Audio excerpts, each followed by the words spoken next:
Marcus Bennett dropped to his knees in the snow, his hands shaking as he clutched the eviction notice. 3 weeks without work, $12 left in his account, 2 daughters sleeping inside who didn't know their father had just failed them. He had promised himself he would never cry again, not since Rachel walked out. But tonight, alone in the freezing dark, he broke. And he didn't know that in less than 24 hours, a knock on his door would change everything. He didn't know that the strangers stumbling through the storm carried a secret worth more than he could imagine. He didn't know that by morning a black SUV would arrive and nothing would ever be the same. Before we continue, let me know in the comments which city you're watching from. I love seeing how far these stories travel, and if you haven't already, hit that subscribe button and stay with me until the end. Trust me, you won't want to miss what happens next. Marcus Bennett sat at the kitchen table staring at the eviction notice, until the words blurred into meaningless shapes. 30 days. That's what the paper said. 30 days to pay 3 months of back rent or get out. His hands trembled as he set the notice down. He pressed his palms flat against the table, willing them to stop shaking. They didn't. In the next room, his daughters were sleeping.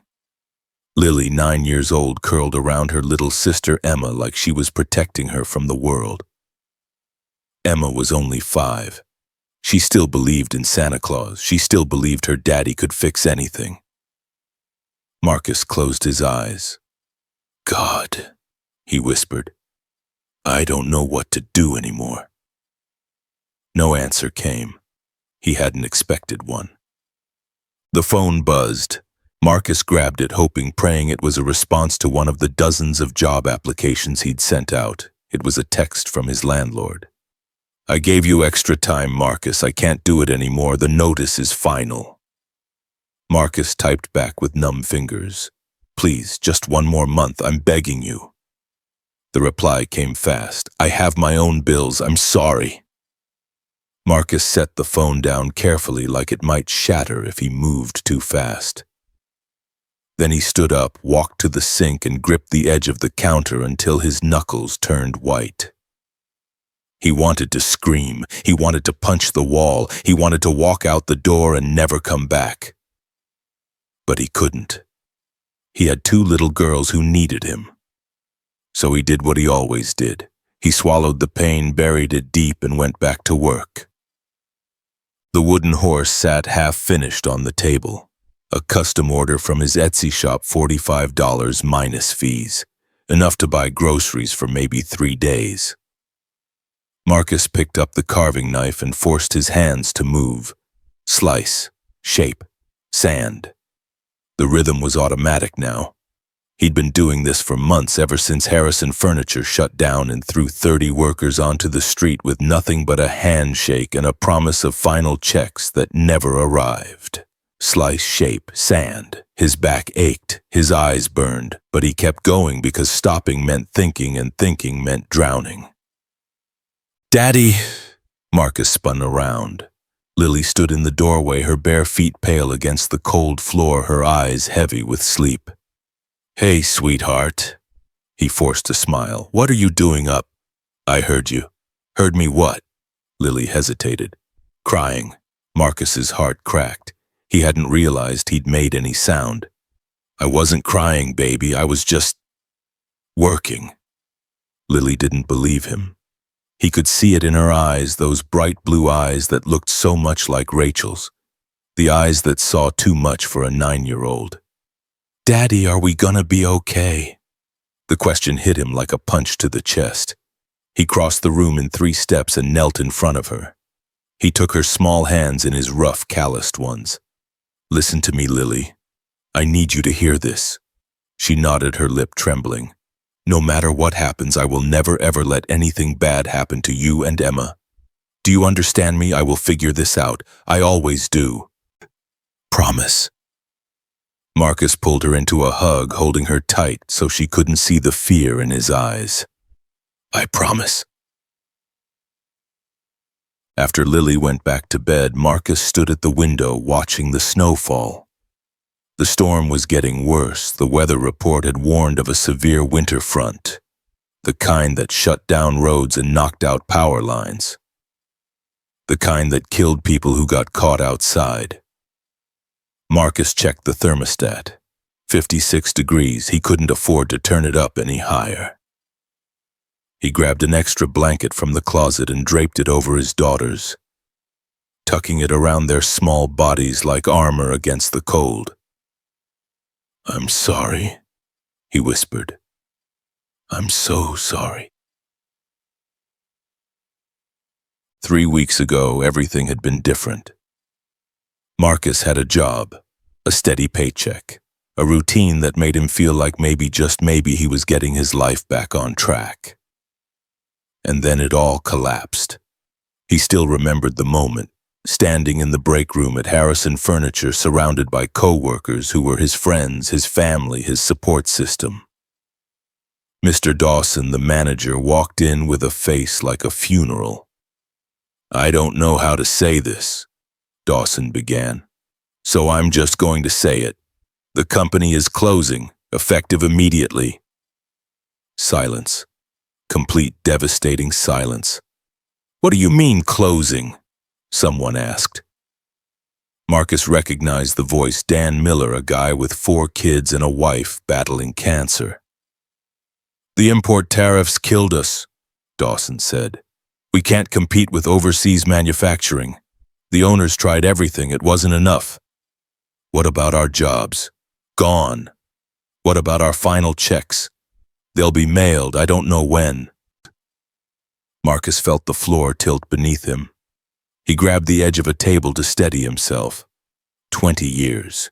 He'd given 20 years to this company, first as a young apprentice learning the craft, then as a skilled woodworker known for his attention to detail.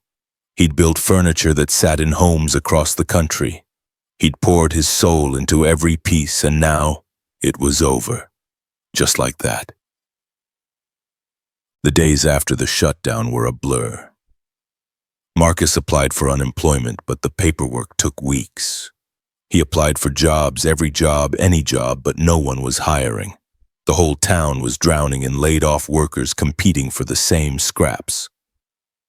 He sold everything he could, the TV, the gaming console the girls never used anymore, Rachel's jewelry, the pieces she'd left behind when she walked out. It wasn't enough. It was never enough.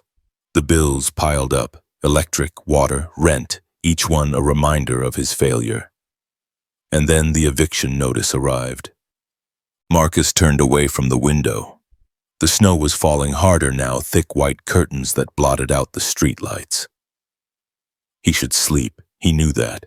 His body was screaming for rest, but every time he closed his eyes, he saw the same thing, his daughters waking up in a homeless shelter asking why they couldn't go home. He couldn't let that happen. He would die before he let that happen. The knock came at 11:47 p.m. Marcus froze. No one knocked on doors at this hour, not in this neighborhood, not in this weather. The knock came again, urgent, desperate, accompanied by a sound that made his blood run cold. A child crying. Marcus was at the door in seconds. He yanked it open and the wind hit him like a fist, driving snow into his face. 2 figures stood on his porch. An old woman, drenched and shivering, her silver hair plastered to her skull, her eyes wild and unfocused. She clutched a broken umbrella in one hand and a small boy's wrist in the other. The boy couldn't have been older than 6. He was soaked to the bone, his lips blue, his whole body shaking with sobs. "Please," the old woman gasped. "Please help us." Marcus didn't hesitate. He didn't ask questions. He didn't think about the bills or the eviction notice or the fact that he could barely feed his own family. He reached out and pulled them inside. "Get in here, now, before you freeze to death." The old woman stumbled across the threshold, nearly collapsing. Marcus caught her, feeling how thin she was beneath the soaked coat, fragile like a bird with broken wings. "Easy," he said. "I've got you." The little boy stood frozen in the doorway, his eyes huge, his body rigid with fear. Marcus knelt down, putting himself at the child's level. "Hey, buddy, it's okay. You're safe now. Come inside where it's warm." The boy didn't move. Marcus extended his hand, palm up like he was approaching a frightened animal. "What's your name?" A whisper, "Noah." "Hi, Noah. I'm Marcus. I've got 2 little girls sleeping in the next room. They'd probably love to meet you. But first, let's get you warm. Can you come inside for me?" For a long moment, Noah just stared at him. Then slowly he reached out and took Marcus's hand. His fingers were ice. Marcus worked fast.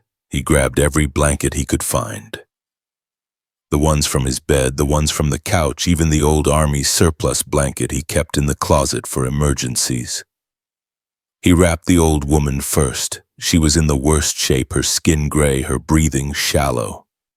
She kept mumbling something he couldn't understand. "Ma'am, can you hear me? What's your name?" Her eyes focused for just a moment. "Eleanor. Eleanor Hayes." "Okay, Eleanor. You're going to be okay. I need you to stay awake for me. Can you do that?" She nodded weakly. Marcus turned to Noah. The boy was still standing where Marcus had left him, dripping water onto the floor, shivering so hard his teeth chattered. "Come here, buddy." Noah didn't move. Marcus realized the problem. The child was in shock, too scared, too cold, too overwhelmed to process anything. He moved slowly, carefully, the way he moved when Lily had nightmares. He crouched in front of Noah and spoke in a soft, steady voice. "Noah, I know you're scared. I know everything feels wrong right now. But I need you to trust me. Can you do that just for a little while?" Noah's lips trembled. "I want my daddy." "I know you do, and we're going to find him. But right now I need to get you warm. Is that okay?" A long pause, then the smallest nod. Marcus scooped him up gently and carried him to the couch, wrapping him in blankets until only his face was visible. "There. Better." Noah didn't answer, but some of the terror faded from his eyes. Marcus found dry clothes, his own shirts and sweatpants, comically large but warm. He helped Eleanor change in the bathroom, keeping his eyes averted, treating her with the same dignity he would want for his own mother. When she emerged, she looked slightly more human, still pale, still fragile, but alive. "Thank you," she whispered. "Thank you." "Don't thank me yet. We need to get you warm from the inside." He heated water on the camping stove. The power had started flickering and he didn't trust it to last. He made hot chocolate for Noah and weak tea for Eleanor, adding extra sugar to both. "Drink slowly," he instructed. "Your body needs time to adjust." Eleanor's hands shook as she lifted the cup. Some of the tea spilled, but she managed to get most of it down. Noah gulped his hot chocolate like he hadn't had anything warm in days. Maybe he hadn't. "How did you end up out there?" Marcus asked, keeping his voice gentle. "In weather like this?" Eleanor's eyes grew distant. "We were looking for someone. In a blizzard. I didn't know." Her voice cracked. "I didn't realize how bad it would get. I had to find him." "Find who?" Eleanor didn't answer. She was staring at something only she could see, her expression lost and confused. Marcus recognized that look. His grandmother had worn the same expression in her final years, when her mind started slipping away like sand through fingers. He didn't press. Instead, he turned to Noah. "Hey, buddy, can you tell me what happened?" Noah clutched his empty cup like a lifeline. "Grandma said we had to find Daddy. She said it was important. But then she got confused, and then we got lost, and then..." His voice broke. "I was so scared." "Where's your daddy now?" I don't know. What about your mommy? Noah's face crumpled. Mommy's in heaven. Marcus's heart shattered into 1,000 pieces. Lily appeared in the doorway, rubbing sleep from her eyes. Daddy, who are these people? Marcus held out his arm and she came to him immediately, tucking herself against his side. This is Eleanor and Noah. They got caught in the storm and needed a safe place to stay. Lily studied the strangers with the cautious curiosity of a child who had learned too young that the world wasn't always kind. Are they going to be okay? Yes, sweetheart, they're going to be fine. Lily looked at Noah, at his red eyes, his tear-stained cheeks, his tiny body swallowed by blankets. Without a word, she crossed the room, sat down beside him, and took his hand. It's okay, she said. My daddy helps people. He'll help you too. Noah stared at her, and for the first time since he'd arrived, something other than fear flickered in his eyes. Hope. The hours crept by. Marcus didn't sleep. He couldn't, not with Eleanor's fever spiking, not with the storm howling like a living thing, not with the weight of responsibility pressing down on his shoulders. He checked on Eleanor every 20 minutes. Her temperature kept climbing. She needed a doctor, but the roads were impassable, and when Marcus tried to call 911, the line just rang and rang. Stay with me, Eleanor, he murmured, pressing a cold cloth to her forehead. Help is coming. He didn't know if that was true, but he said it anyway because sometimes lies were more merciful than truth. Around 3 a.m. Eleanor opened her eyes. For a moment they were clear, lucid in a way they hadn't been since she arrived. You're the man from the door, she said. That's right. I'm Marcus. Why are you helping us? You don't know us. Marcus wrung out the cloth and replaced it on her forehead. Does it matter? Yes, it matters. He was quiet for a long moment. When he spoke, his voice was rough. Because when I was a kid, my family lost everything. House fire. We had nothing but the clothes on our backs. And this old man, complete stranger, he took us in. Fed us, gave us a place to sleep, helped my dad find work. Marcus paused. He didn't have to do that, he just did. Eleanor's eyes glistened. What happened to him? He died a few years later. I was just a teenager, but I made a promise at his funeral. I promised that if I ever got the chance, I'd do the same thing he did. I'd open my door, even when you have nothing. Marcus looked around at his shabby house, at the pile of bills on the counter, at his daughter sleeping in the next room. Especially then, he said, because I know what it feels like to be on the other side of that door. Eleanor reached for his hand. Her grip was weak, but her eyes held a fierce intensity. You're a good man, Marcus Bennett, better than you know. I'm just trying to survive. No. She shook her head slowly. You're doing more than that, and I need you to remember something. What? My son is coming. He's been looking for us. When he arrives, don't... She stopped coughing. Don't judge him by first appearances. He's not what he seems. Marcus frowned. What do you mean? But Eleanor's eyes were already closing, the lucidity fading as quickly as it had come. At 6:30 a.m., Emma woke up. Marcus heard her before he saw her, the soft padding of small feet. The confused murmur of a child who didn't recognize the shapes in her living room. Daddy. He crossed to her quickly, scooping her up before she could see Eleanor lying on the couch. Good morning, baby girl. Who's that lady? Why is she sleeping on our couch? Marcus carried Emma into the kitchen, setting her on the counter where she could watch him work. She's a friend. She needed help last night, so I let her stay here. Oh. Emma processed this with the simple acceptance of childhood. Is she nice? Very nice. Good. Emma yawned. Can I have pancakes? Marcus checked the cabinet. He had just enough flour for one batch. Just enough eggs. Just enough milk. It would use almost everything he had left.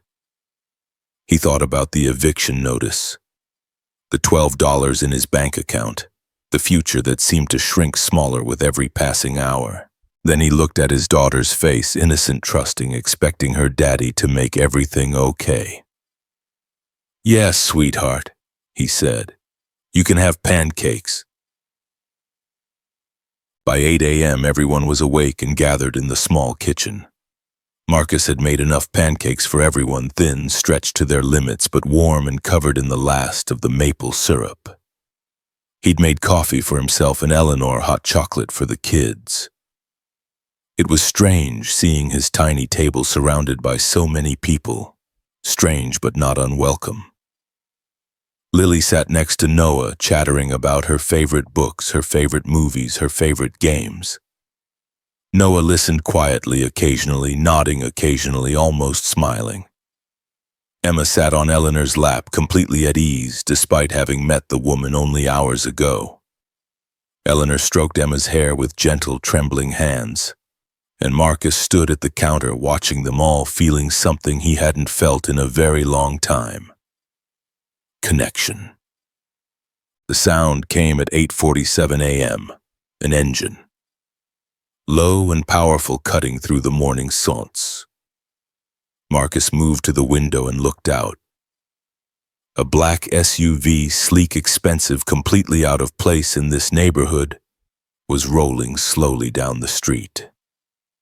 It stopped directly in front of his house. Marcus's heart began to pound. In his experience, expensive cars didn't bring good news. Expensive cars brought lawyers, process servers, repo men. He positioned himself between the window and his daughters. "Stay here," he said quietly. "All of you." He walked to the front door, took a deep breath, and opened it. The man who stepped out of the SUV was tall and sharply dressed. His coat probably cost more than Marcus made in a month. His shoes were Italian leather, spotless despite the snow. He had the face of someone who was used to being in control, hard jaw, calculating eyes, an expression that revealed nothing. He looked at Marcus. Marcus looked back. "Can I help you? I'm looking for an elderly woman and a young boy." The man's voice was clipped, businesslike. "They went missing last night." Marcus didn't move. A lot of people go missing in storms like that. "They're my family." Something flickered behind the man's cold expression, something that looked almost like fear. "Who are you?" "My name is Vincent Hayes. Eleanor Hayes is my mother. Noah is my son." His voice cracked just slightly. "I've been searching for them all night. Please, if you know anything." The door behind Marcus opened. "Vincent!" Eleanor stood in the doorway, wrapped in blankets, her face pale but her eyes bright. The transformation in Vincent was instantaneous. The cold mask shattered. His composure crumbled. He rushed forward, falling to his knees in front of his mother. "Mom! Oh God, Mom!" Eleanor touched his face with trembling fingers. "You came!" "I always come." His voice was barely a whisper. "I will always come." Noah appeared next to Eleanor.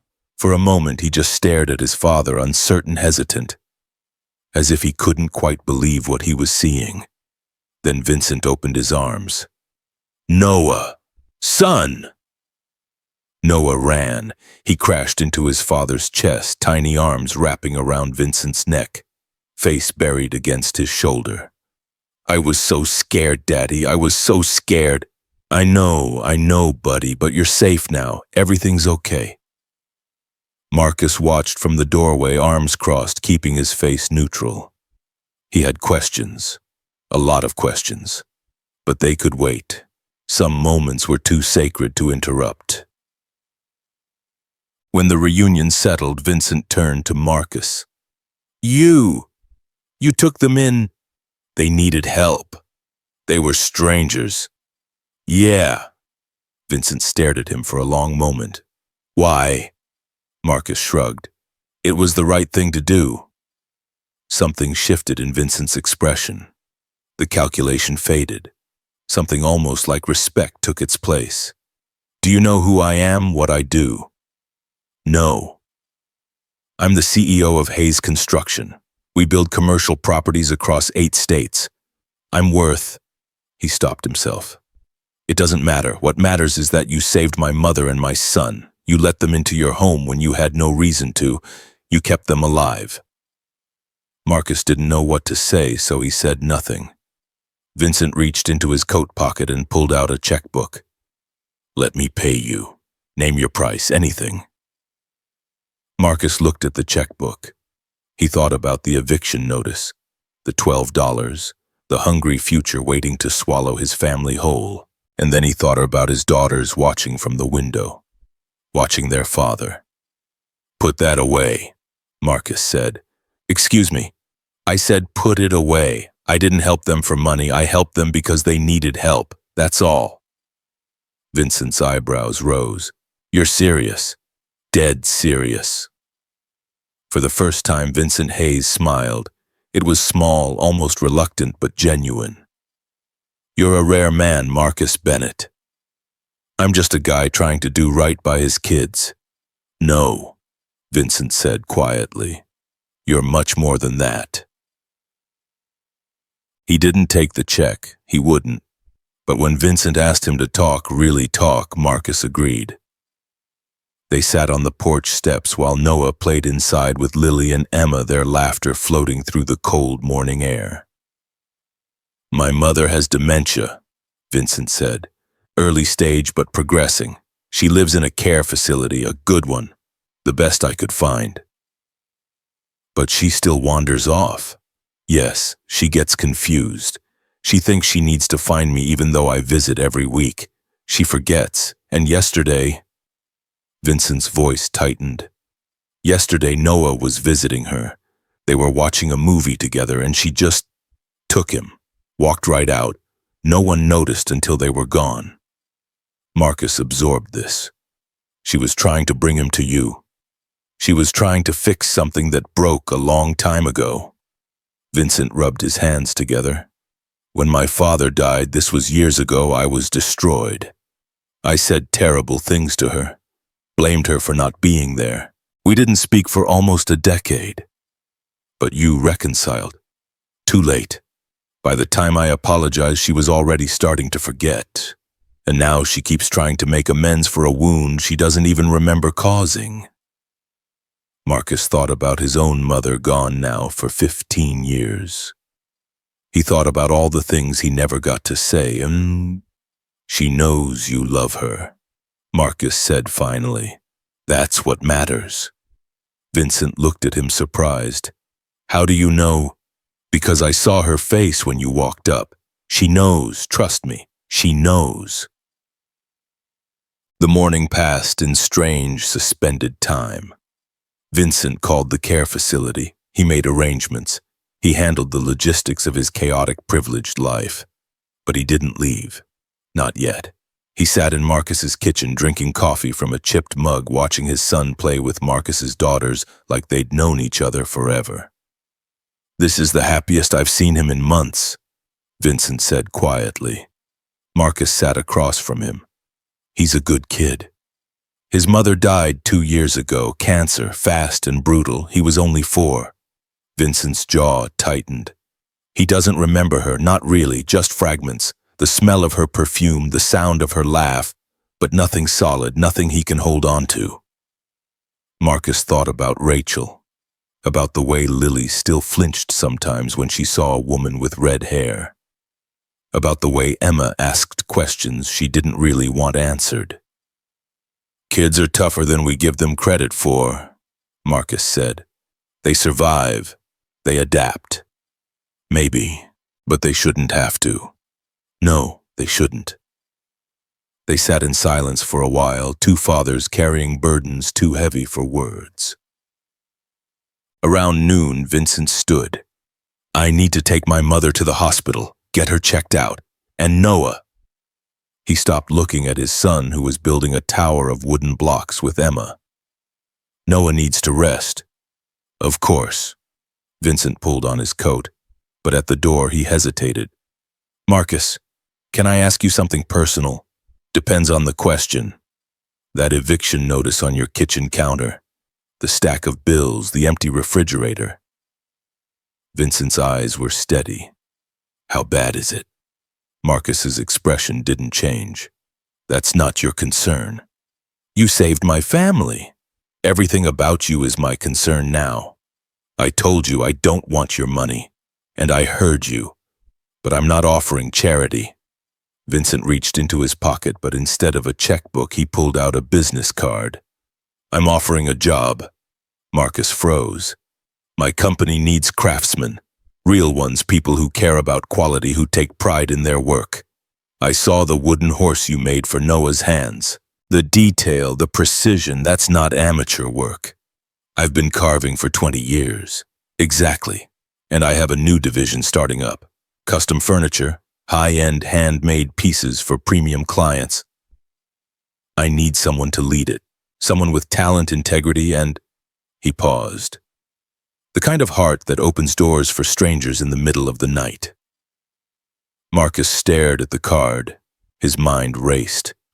This could change everything. This could save his family. This could be the miracle he'd been praying for, but something held him back. Why? I told you why. No, the real reason. People like you don't just hand out jobs to people like me. There's always an angle. Vincent's expression softened in a way Marcus hadn't expected. You want the truth? Here it is. My wife died and I buried myself in work. I neglected my son. I neglected my mother.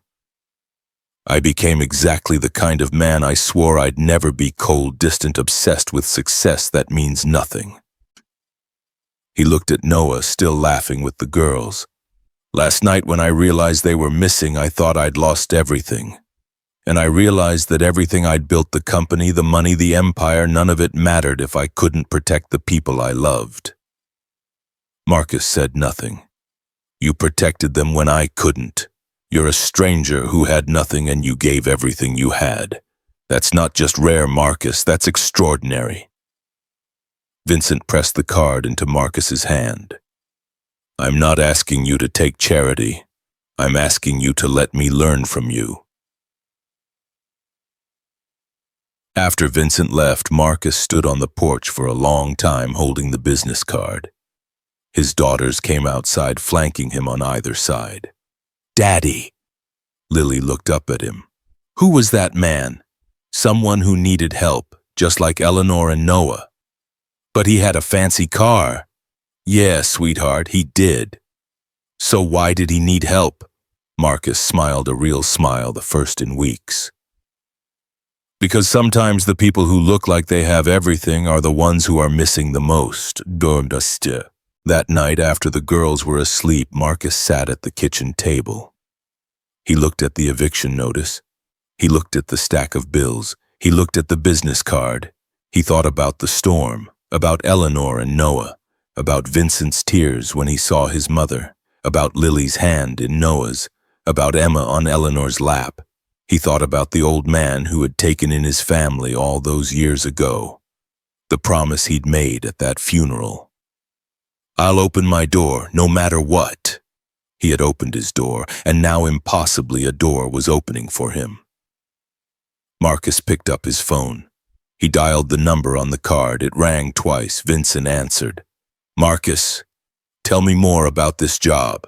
Vincent's voice on the phone was calm, measured, but Marcus could hear something underneath, an urgency that hadn't been there before. Come to my office tomorrow morning, 8 o'clock sharp. We'll talk details. Marcus gripped the phone tighter. I don't have a suit. I don't have...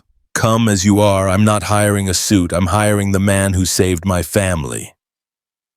The line went dead. Marcus sat in the dark kitchen for a long time, the phone still pressed to his ear, listening to the silence. Tomorrow. Everything could change tomorrow. Or everything could fall apart. He'd learned the hard way that hope was a dangerous thing. It made you believe in possibilities that didn't exist. It set you up for falls that shattered bones. But he was out of options. He had $12 in eviction notice and 2 daughters who deserved better than a father who gave up. So tomorrow he would go, and he would pray that this time hope wouldn't betray him. Marcus didn't sleep that night. He sat at the kitchen table carving. His hands needed something to do, something to keep his mind from spiraling into the dark places it liked to go. The wooden horse was almost finished now, every detail perfect, every curve smooth. He thought about the factory, about Mr. Dawson's guilty face, about the 20 years he'd given to a company that threw him away like garbage. He thought about Rachel, about the night she left, about the way she'd looked at him not with hatred but with something worse, indifference. "I'm not built for this life," she'd said. What did that even mean, what life? The life of raising children, the life of struggling and sacrificing and loving so hard it hurt.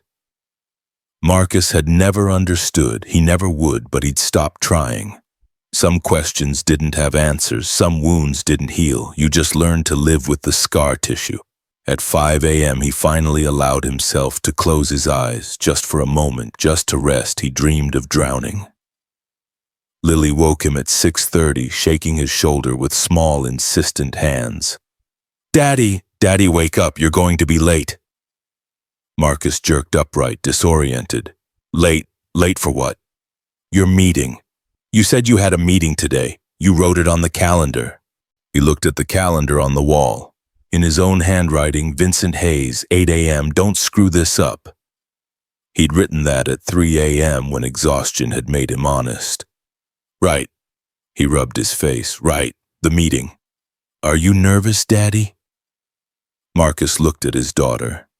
9 years old, carrying burdens no child should carry. Worrying about her father when she should be worrying about homework and friends and whether she'd get the new toy she wanted for Christmas. "A little," he admitted. Lily nodded solemnly. "That's okay. I get nervous too sometimes, before tests and stuff." "What do you do when you're nervous?" "I think about you and Emma. I think about how much I love you. And then I feel better." Marcus's throat tightened. He pulled her into a hug. "When did you get so smart? I learned from watching you." He held her for a long moment, drawing strength from her small body, her steady heartbeat. Then he stood up. "Okay, let's do this." Marcus showered, shaved, and put on the cleanest clothes he owned, a button-down shirt with a small stain on the cuff that he hoped no one would notice. Khaki pants that were slightly too big because he'd lost weight, and work boots that had seen better days. He looked at himself in the mirror. Not impressive, not professional, just a tired man trying to hold his life together with tape and prayers. But it would have to be enough. He dropped the girls at school, trying to ignore the way other parents looked at his old truck, his worn clothes, his exhausted face. "Have a good day, Daddy," Emma said, kissing his cheek. "I hope you get the job." "Me too, baby, me too." He watched them walk into the school, their backpacks bouncing, their ponytails swinging. Then he put the truck in gear and drove toward downtown, toward whatever waited for him there. Hayes Construction occupied the top 3 floors of the tallest building in the city. Marcus had driven past it 100 times, never imagining he'd ever set foot inside. The lobby was all glass and marble, filled with people in expensive suits carrying expensive briefcases, talking into expensive phones.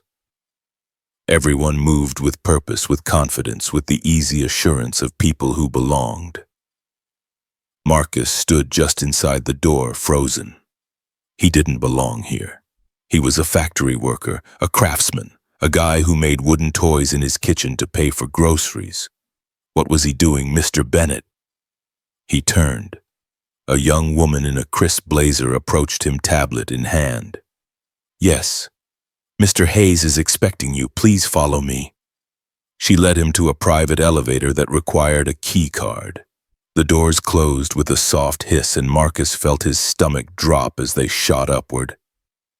30 floors, 40, 50. The doors opened onto a reception area that probably cost more to decorate than Marcus's house was worth. Right this way. She led him down a hallway lined with photographs, buildings, projects, smiling executives shaking hands with politicians. At the end of the hall, a massive oak door. She knocked once, then opened it. "Mr. Bennett is here, sir." "Send him in." Marcus stepped inside. Vincent Hayes sat behind a desk the size of a small boat surrounded by windows that offered a view of the entire city. He was on the phone, but he held up one finger just a moment and gestured for Marcus to sit. Marcus sat. The chair was leather, probably Italian, probably worth more than his truck. "I don't care about the delays," Vincent was saying into the phone. "I care about results. Fix it or find someone who can." He hung up without saying goodbye. "Sorry about that. Crisis in the Chicago office." He stood extending his hand. "Thank you for coming." Marcus shook it.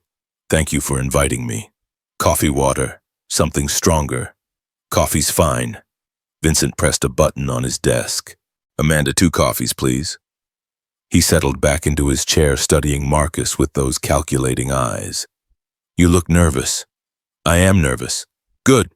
I don't trust people who aren't nervous. It means they're not paying attention." Vincent leaned forward. "Let me tell you what I'm proposing." The coffee arrived served in cups so delicate Marcus was afraid to touch them. He took a careful sip while Vincent talked. "Hayes Construction has been in the commercial real estate business for 40 years. My father built this company from nothing. I've expanded it. But somewhere along the way, we lost something." "What?" "Craft, quality, the personal touch." Vincent stood and walked to the window. "We build buildings. Big, efficient, profitable buildings, but they're not beautiful. They're not special. They're just boxes." Marcus didn't know what to say, so he said nothing. "I want to change that. I want to create a new division, something different, custom work, handmade details, furniture, fixtures, finishes that turn a building into a home." Vincent turned back to face him. "I need someone to lead it. Someone who understands what it means to pour their soul into their work. And you think that's me?" "I know it is. I saw the pieces you made, the horse, the butterflies near your porch, the careful attention to every detail." Vincent sat back down. "You're not just a carpenter, Marcus. You're an artist, and I want to give you a canvas." Marcus's heart was pounding. This was too good, too perfect. There had to be a catch. "What's the salary?" Vincent named a figure. Marcus nearly dropped his coffee. That's more than I made at the factory, more than double." "It should be. You'd be running an entire division, hiring staff, managing projects, building something from the ground up." "I've never managed anyone before. You've managed a household. You've raised 2 daughters alone. You've kept food on the table and a roof over their heads when everything was falling apart." Vincent's voice softened. "Those are harder jobs than anything I could give you."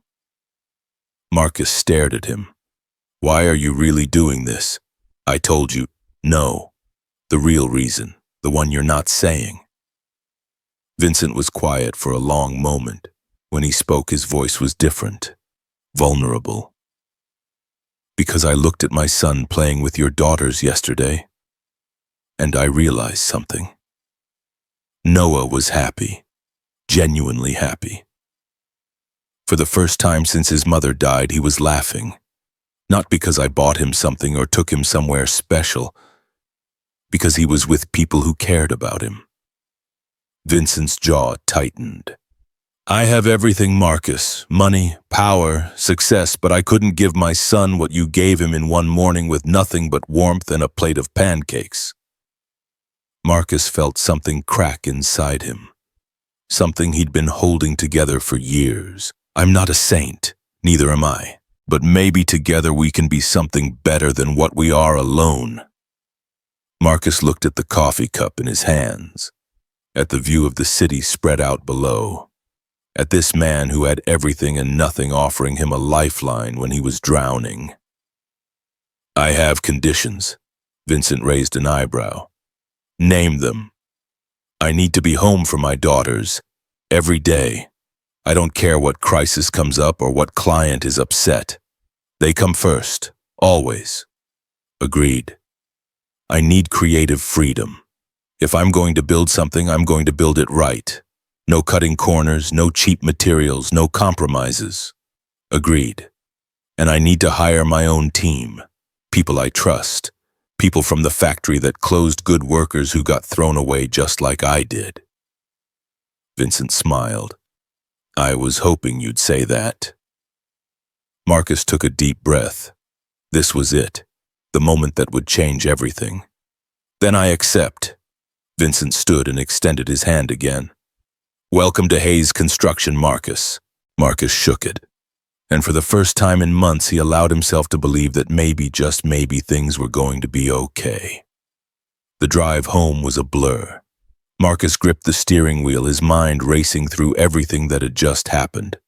A job, a real job, with a salary that would pay off the back rent, cover the bills, put food in the refrigerator. His daughters wouldn't have to worry anymore. He wouldn't have to lie awake at night counting dollars that didn't exist. He was going to be okay. They were going to be okay. He pulled into the driveway and sat there for a moment, just breathing. Tears burned his eyes, but he didn't fight them. Not this time.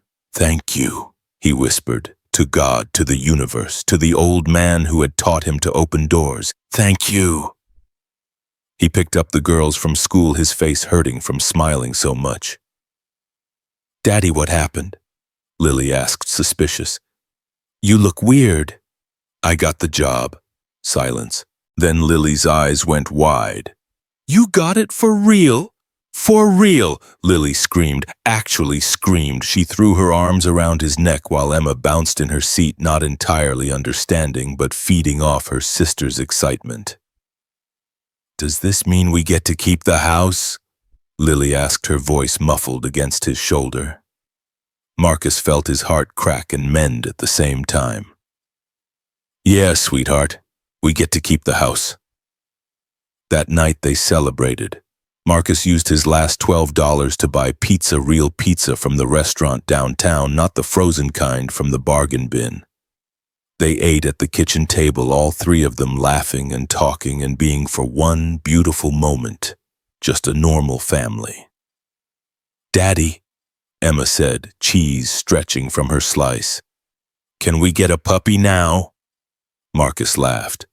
"Let's not get ahead of ourselves." "But we're rich now."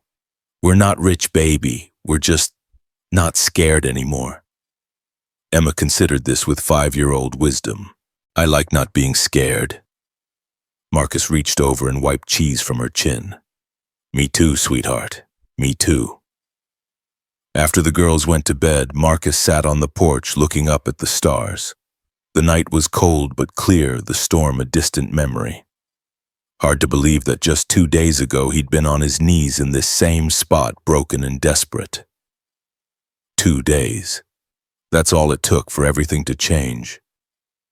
His phone buzzed, a text from Vincent. "First project is ready. Meeting tomorrow at 10. Looking forward to working with you." Marcus typed back, "I'll be there." He put the phone away and sat for a long time, breathing in the cold air, feeling something he'd almost forgotten how to feel. Hope. But hope, as Marcus would soon learn, always came with a price. The first week at Hayes Construction was overwhelming. Marcus had never worked in an office before, had never had meetings or reports or emails that demanded immediate responses, had never dealt with suppliers who spoke in jargon or clients who changed their minds every 5 minutes. But he adapted. He'd always been good at adapting. Vincent gave him a small team to start 3 craftsmen he'd personally recruited from the old factory. Dan Miller, the guy with 4 kids and the sick wife. Tommy Reeves, a young hothead with more talent than sense. And Maria Santos, a 60-year-old woman who could turn a block of wood into art with nothing but a pocket knife. They set up shop in a warehouse on the edge of town, converting it into a workshop that smelled of sawdust and possibility.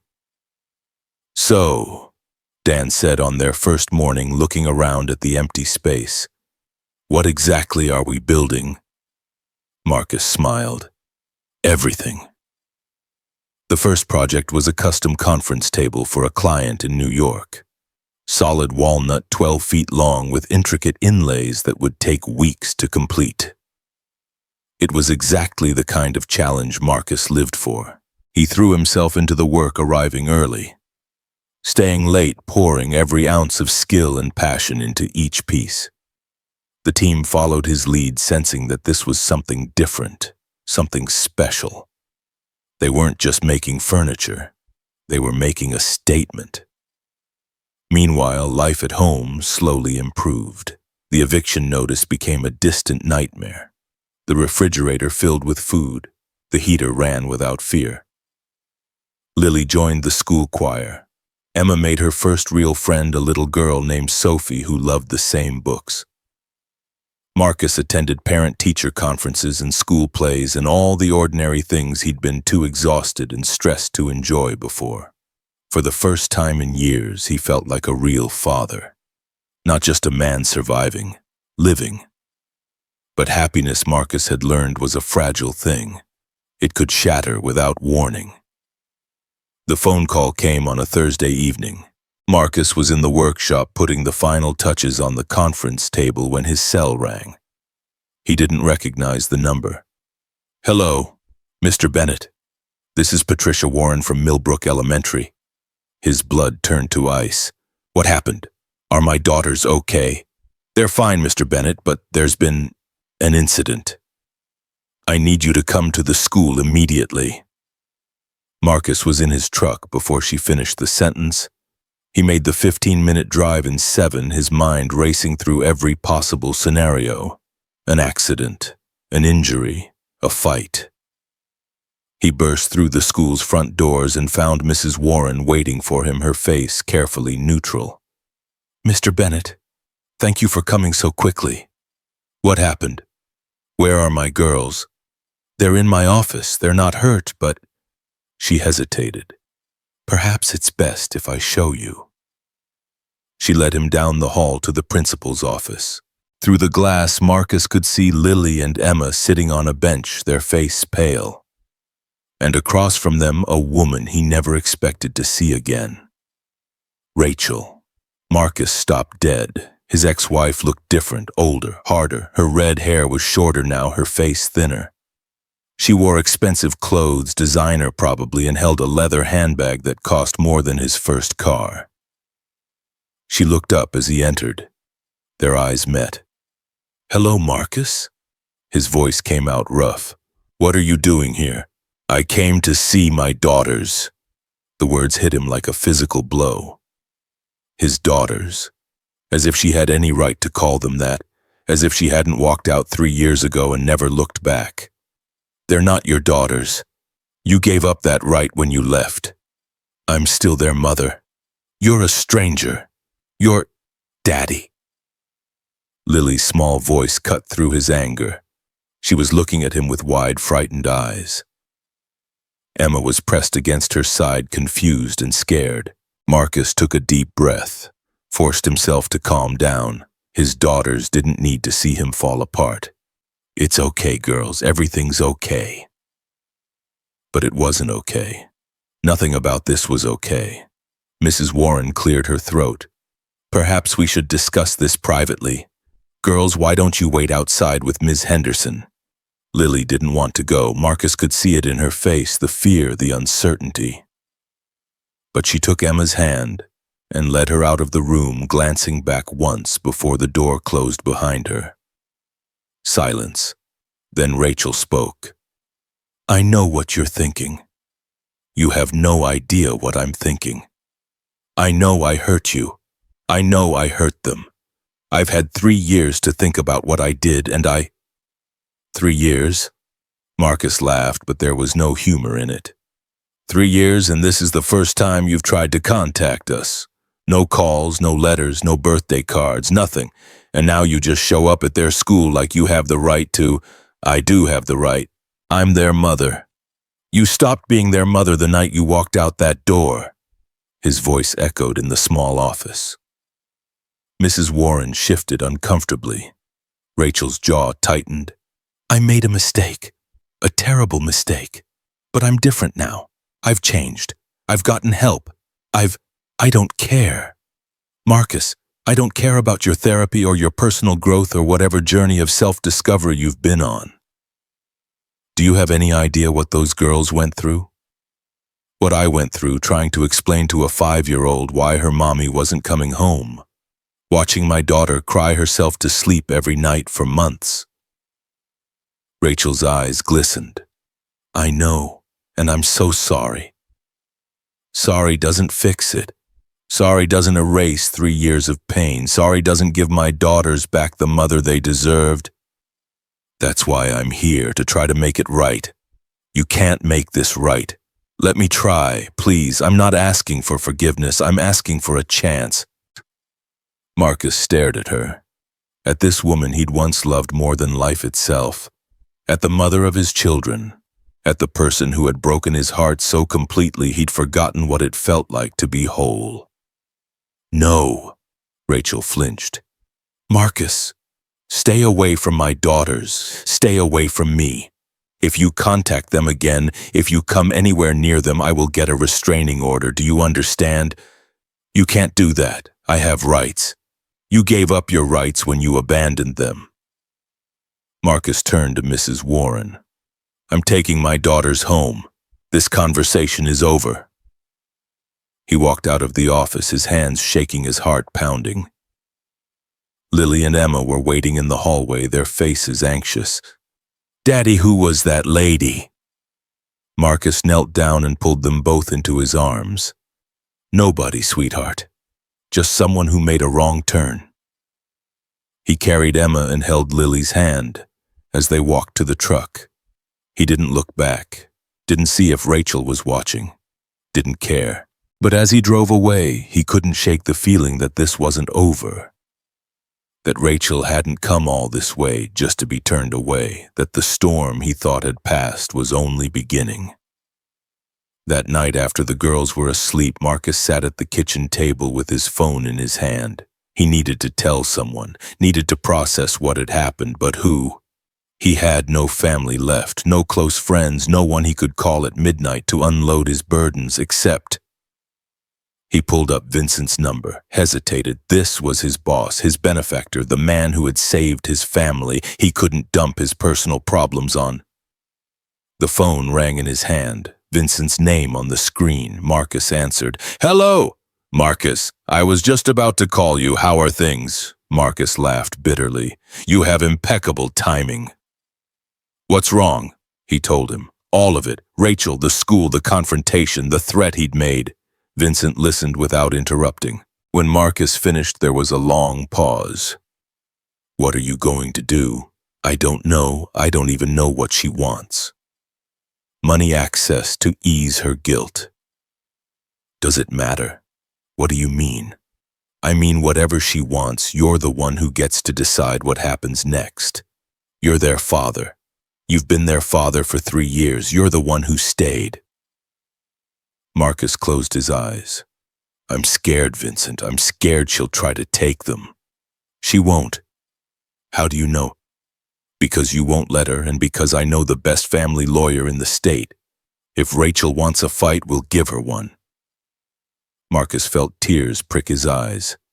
Why are you helping me? This isn't your problem. You're part of my team now, Marcus.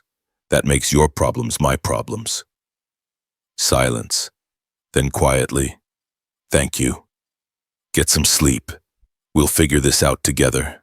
Whatever happens, you're not alone anymore. The line went dead. Marcus sat in the dark kitchen, the phone pressed to his chest. Not alone anymore. He'd forgotten what that felt like. The next morning, Marcus dropped the girls at school with extra long hugs and promises that everything was fine.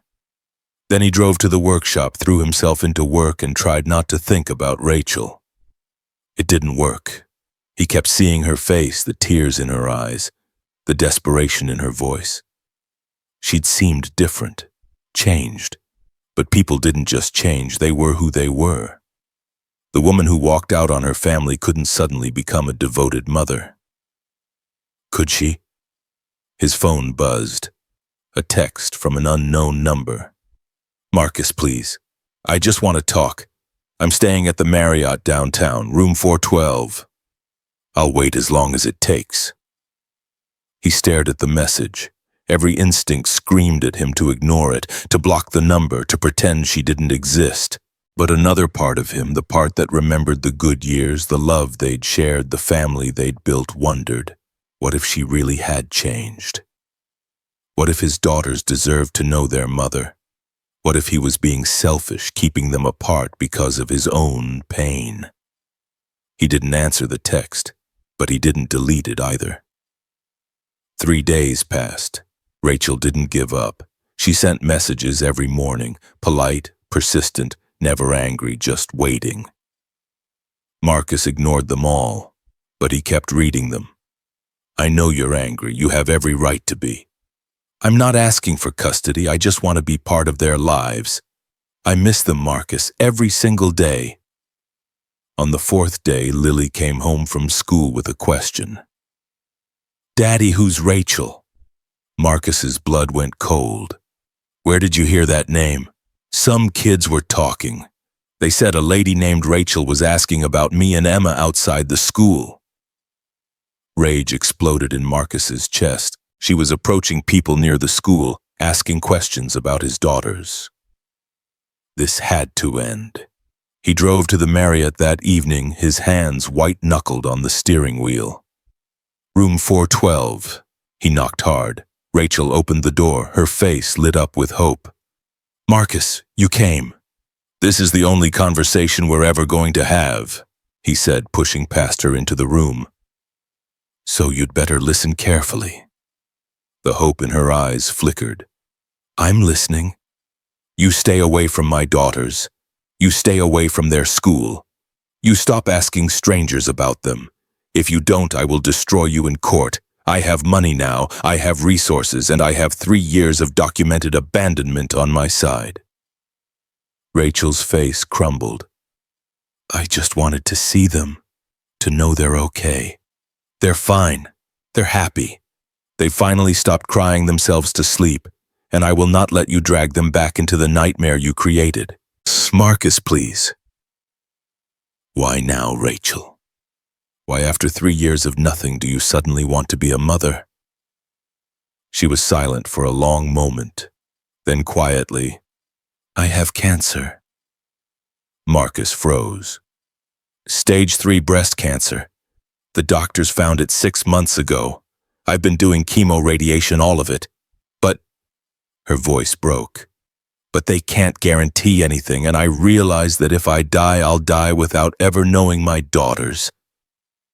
Without them ever knowing me." Marcus stood there, unable to move, unable to speak. Cancer.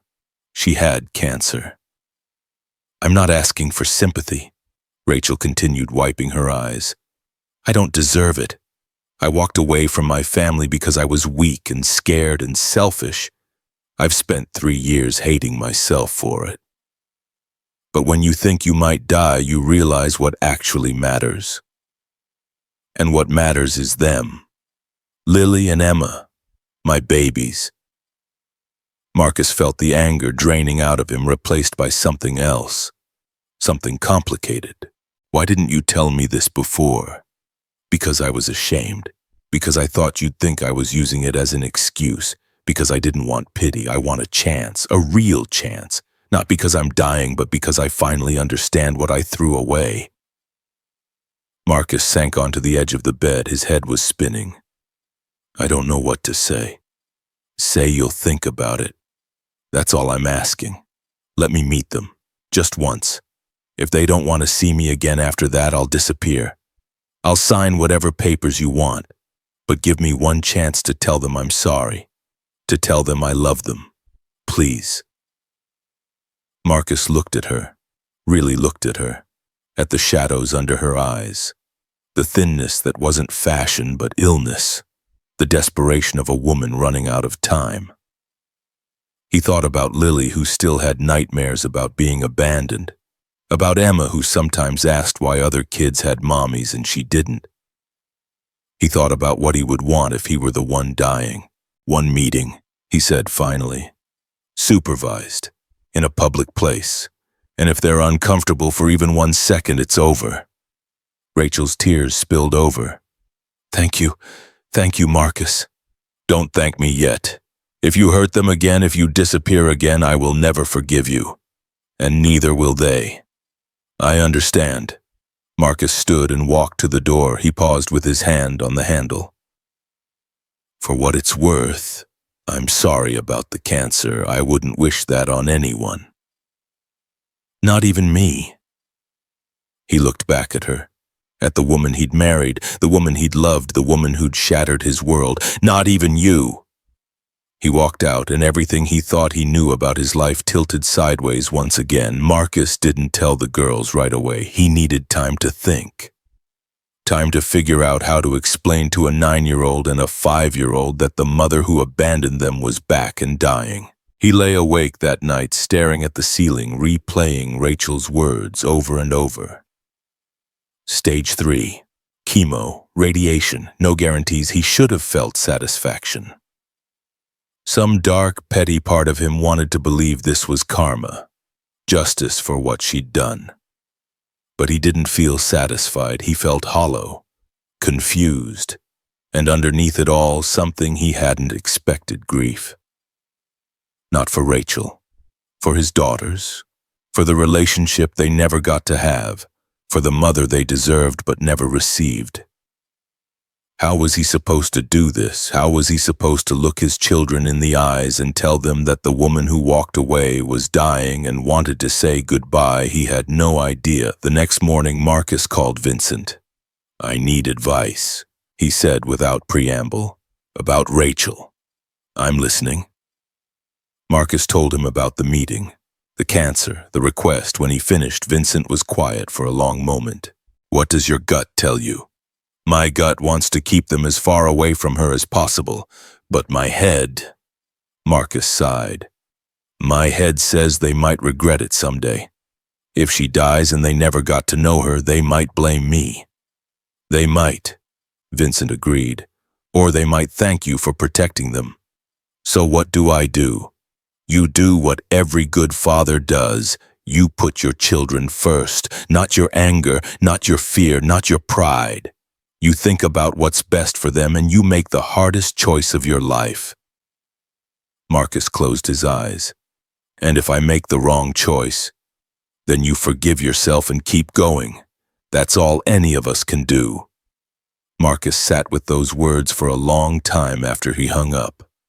That evening he sat the girls down at the kitchen table. Lily could tell something was wrong. She always could.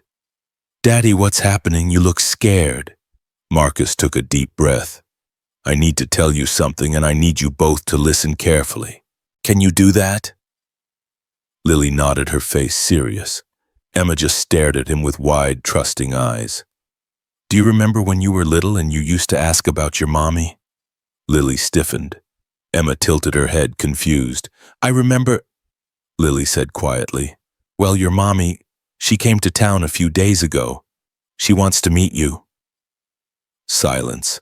Absolute deafening silence. Then Lily's face changed. The softness hardened into something that looked too old for a 9-year-old. Why? She says she made a mistake leaving. She says she's sorry. She wants a chance to explain. I don't want to see her. The words came out sharp, bitter. Marcus felt his heart crack. Lily. She left us. She left and she never came back. She didn't call on my birthday. She didn't come when I was sick. She wasn't there when Emma had nightmares. Lily's voice was shaking now. And now she just shows up and wants to be our mommy again. No, I don't want that. Emma tugged on Marcus's sleeve. Daddy, I don't understand. Is mommy coming home? Marcus pulled her onto his lap. I don't know, baby. That's what we need to talk about. I want a mommy, Emma said softly. Sophie has a mommy. She braids her hair. Marcus felt tears burn his eyes. I know, sweetheart. Lily crossed her arms, her jaw set. She doesn't get to just come back. She doesn't get to pretend like nothing happened. I know you're angry, Lily. You have every right to be.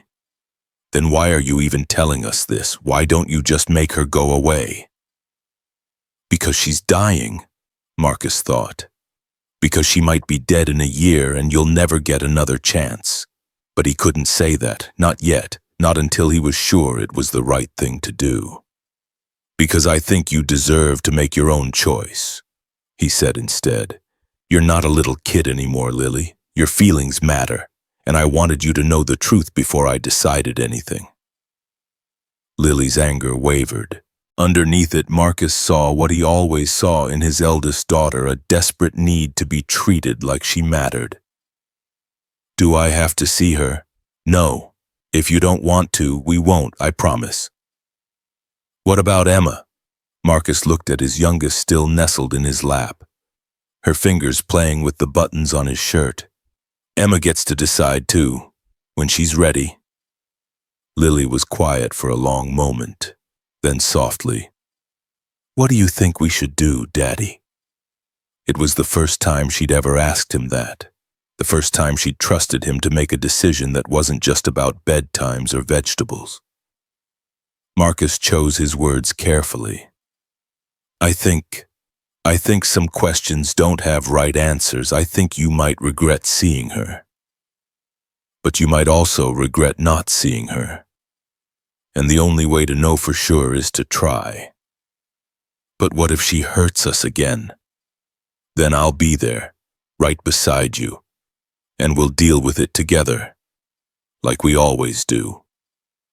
Lily stared at him. The anger was still there, but something else had joined it.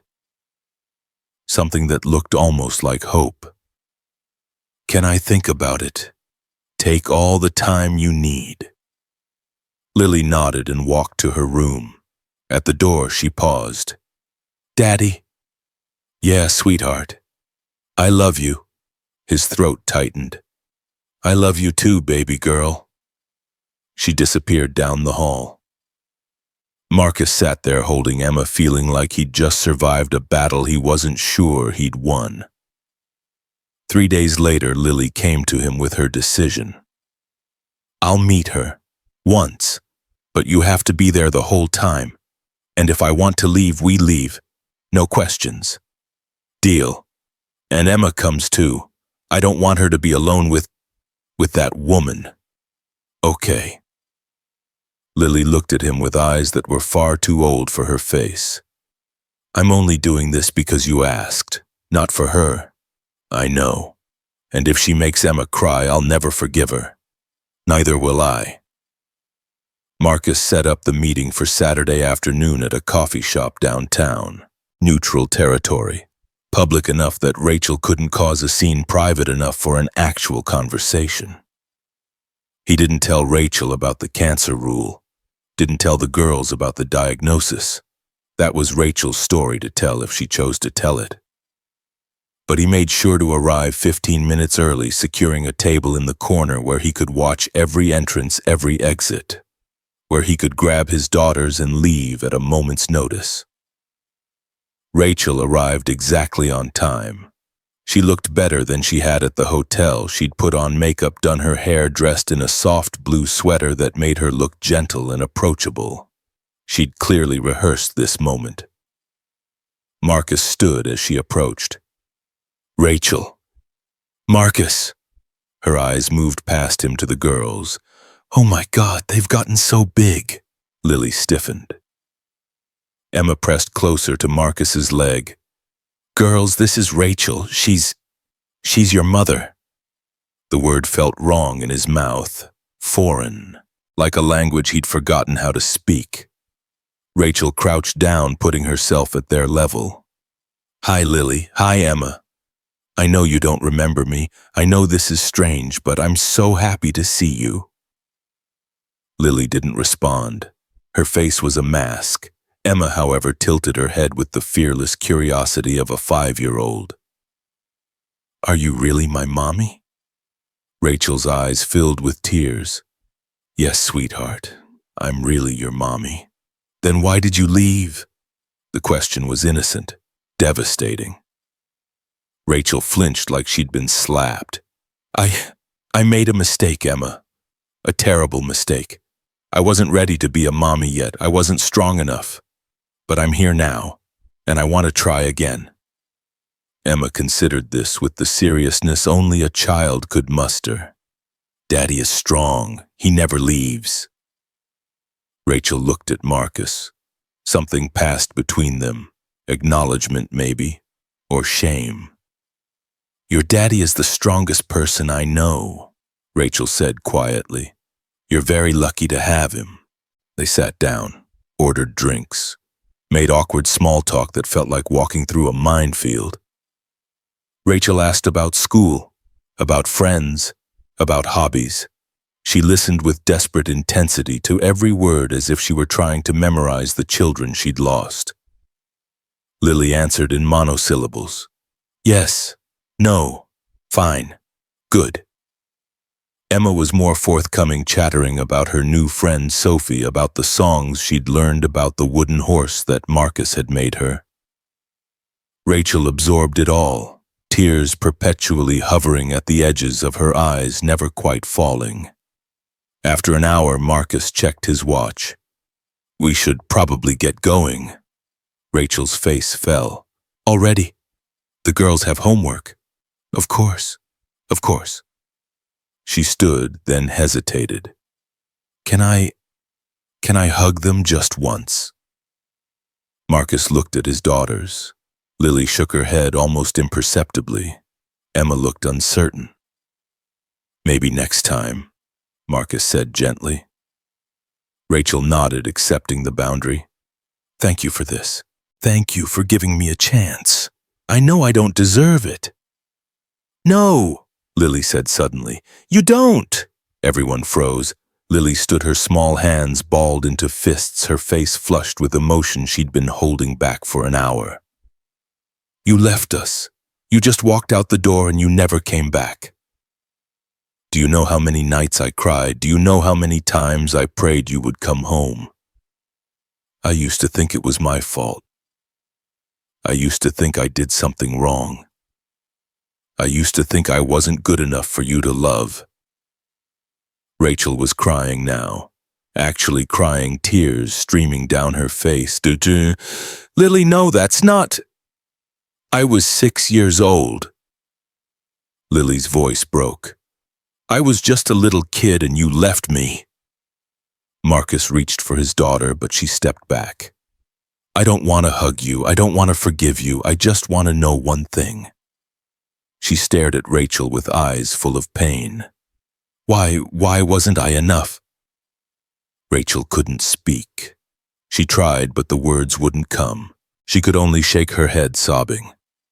Lily waited, watched, and when no answer came, something in her face closed off. That's what I thought. She turned and walked out of the coffee shop. Marcus scooped up Emma and followed, leaving Rachel standing there, shattered her hand, reaching toward children who were already gone. The drive home was silent except for Emma's occasional humming. Lily stared out the window, her jaw tight, her eyes dry. She'd run out of tears years ago. Marcus didn't push, didn't ask questions, just let the silence sit between them like a third passenger. When they got home, Lily went straight to her room and closed the door, not a slam, a deliberate, controlled click that somehow felt worse. Emma tugged on Marcus's hand. Daddy, is Lily sad? Yes, baby, she's very sad. Because of the mommy lady? Yes. Emma thought about this. I don't want a mommy if it makes Lily sad. Marcus knelt down and pulled her close. You're a good sister, Emma. I know. Despite everything, Marcus almost smiled. That night, after Emma was asleep, Marcus knocked on Lily's door. Can I come in? A pause. Then okay. He found her sitting on her bed, knees pulled to her chest, staring at the wall. She looked smaller than she had that morning, younger, more fragile. "I'm sorry," she whispered as he sat beside her. "I didn't mean to yell. I didn't mean to make a scene." "You don't need to apologize." "But I ruined it. I ruined the meeting." "No, sweetheart, you didn't ruin anything. You told the truth. You said what you needed to say. That's not ruining, that's being brave." Lily's lip trembled. "I wanted to hate her. I've been hating her for so long. But then I saw her and she looked so sad. And I felt bad for hating her. And then I felt bad for feeling bad. And now I don't know what I feel anymore." Marcus wrapped his arm around her, pulling her close. "That's normal, Lily. Feelings are messy. They don't always make sense. And when someone hurts you, it's normal to feel angry and sad and confused all at the same time." "Do you hate her, Daddy?" The question caught him off guard. He sat with it for a moment, really considering. "No," he said finally. "I don't hate her. I used to. When she first left, I hated her so much I could barely breathe, but hate is exhausting. It takes so much energy, and I didn't have energy to spare. I had you and Emma to take care of." "So what do you feel now?" "I feel grateful." Lily looked up at him, surprised. "Grateful?" "Yeah, because if she hadn't left, I wouldn't have had these 3 years with you. Just us. I wouldn't have learned how to braid hair or make pancakes or fix 1,000 different things that broke around the house. I wouldn't have become the father I am today." He squeezed her tighter. "She leaving was the worst thing that ever happened to me, and also maybe the best because it taught me what really matters." Lily was quiet for a long time, then softly, "I don't think I can forgive her, Daddy, not yet." "You don't have to. Forgiveness isn't something you owe anyone. It's a gift you give yourself when you're ready. And if you're never ready, that's okay too." "But what if she dies?" Marcus went cold. "What?" Lily looked at him with those 2 old eyes. "I heard you on the phone. When you thought I was asleep, you said something about cancer." Of course she had. His daughter heard everything, saw everything. Understood far more than any child should. "Yes," Marcus said quietly. "She has cancer. It's serious. Is she going to die?" "I don't know, sweetheart. The doctors are trying to help her, but nobody knows for sure." Lily stared at her hands. "Does that mean I have to forgive her because she's dying?" "No. It means you have to make a choice knowing that you might not get another chance. And whatever you choose, I'll support you. But I wanted you to have all the information before you decide." "That's not fair!" "I know, none of this is fair." Lily leaned into him, her head against his shoulder, her body finally relaxing. "I don't want her to die, Daddy. Even though I'm mad at her, I don't want her to die." "Neither do I, sweetheart. Neither do I." They sat together in the quiet room, father and daughter, holding on to each other against a world that kept taking more than it gave. The next morning, Marcus's phone rang at 6 a.m. It was Rachel. "She collapsed," a voice said, not Rachel's, someone else's, panicked. "She was at the hotel and she just collapsed. The ambulance is taking her to St. Mary's. You need to come." Marcus was already pulling on his jeans. "Who is this?" "I'm her friend, Caroline. She asked me to call you if anything happened. She said..." The woman's voice broke. "She said to tell the girls she's sorry." Marcus hung up. He stood in his bedroom, heart pounding, mind racing. This wasn't his problem. Rachel wasn't his wife anymore. She wasn't his responsibility.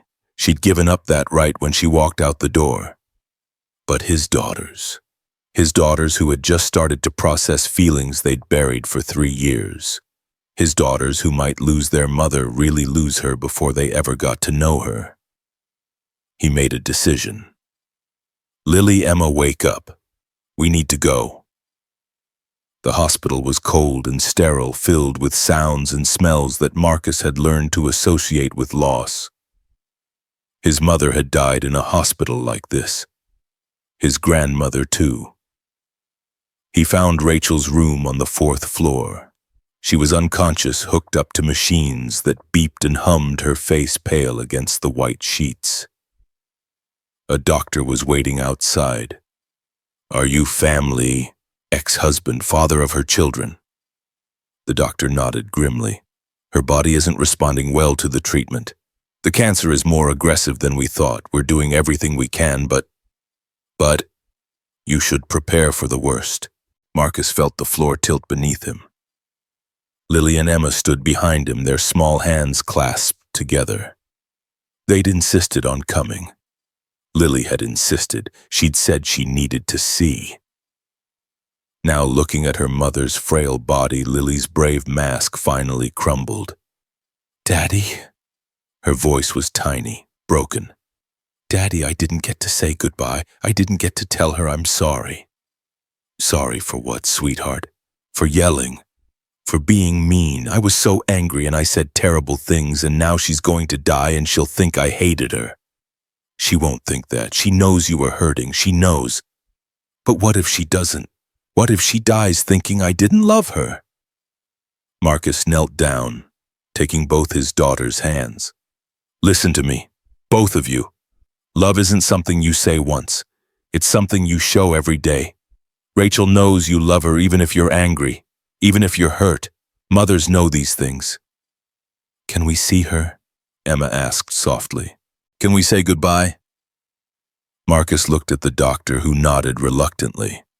5 minutes. She's stable for now, but we don't know how long." They walked into the room together, Marcus's hand on Lily's shoulder, Emma clutching his other hand. Rachel looked so small in that bed, so fragile. Nothing like the woman who had once seemed larger than life, whose absence had left a crater in their family. Lily approached first, slowly, hesitantly, like she was approaching a wild animal that might bolt at any moment. "Mom!" No response, just the steady beep of machines. Lily reached out and took Rachel's hand. It was cold, too cold. "I'm sorry I yelled at you. I'm sorry I said all those things. I was so angry for so long." Her voice cracked. "But I don't want you to die. Please don't die. I'm not ready to be without a mom again." The heart monitor changed rhythm, just slightly, just enough. Rachel's eyes fluttered open. "Lily."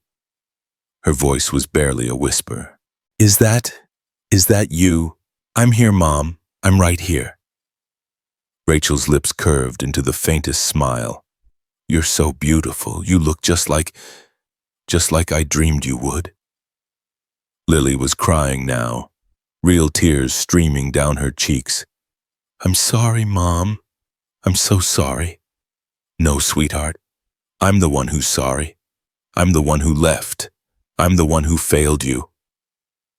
Rachel's eyes moved to Emma standing by the door. "Both of you. My beautiful girls." Emma stepped forward, hesitant but curious. "Are you dying?" Marcus started to intervene, but Rachel shook her head weakly. "The doctors are helping me fight, sweetheart, but I'm very tired, and sometimes when people are very tired, they have to rest for a long time. Like sleeping? Like sleeping, but sometimes they don't wake up." Emma considered this. "Will you dream about us?" Rachel's eyes filled with tears. "Every single night, forever and ever." Emma nodded, satisfied. Then she did something that surprised everyone.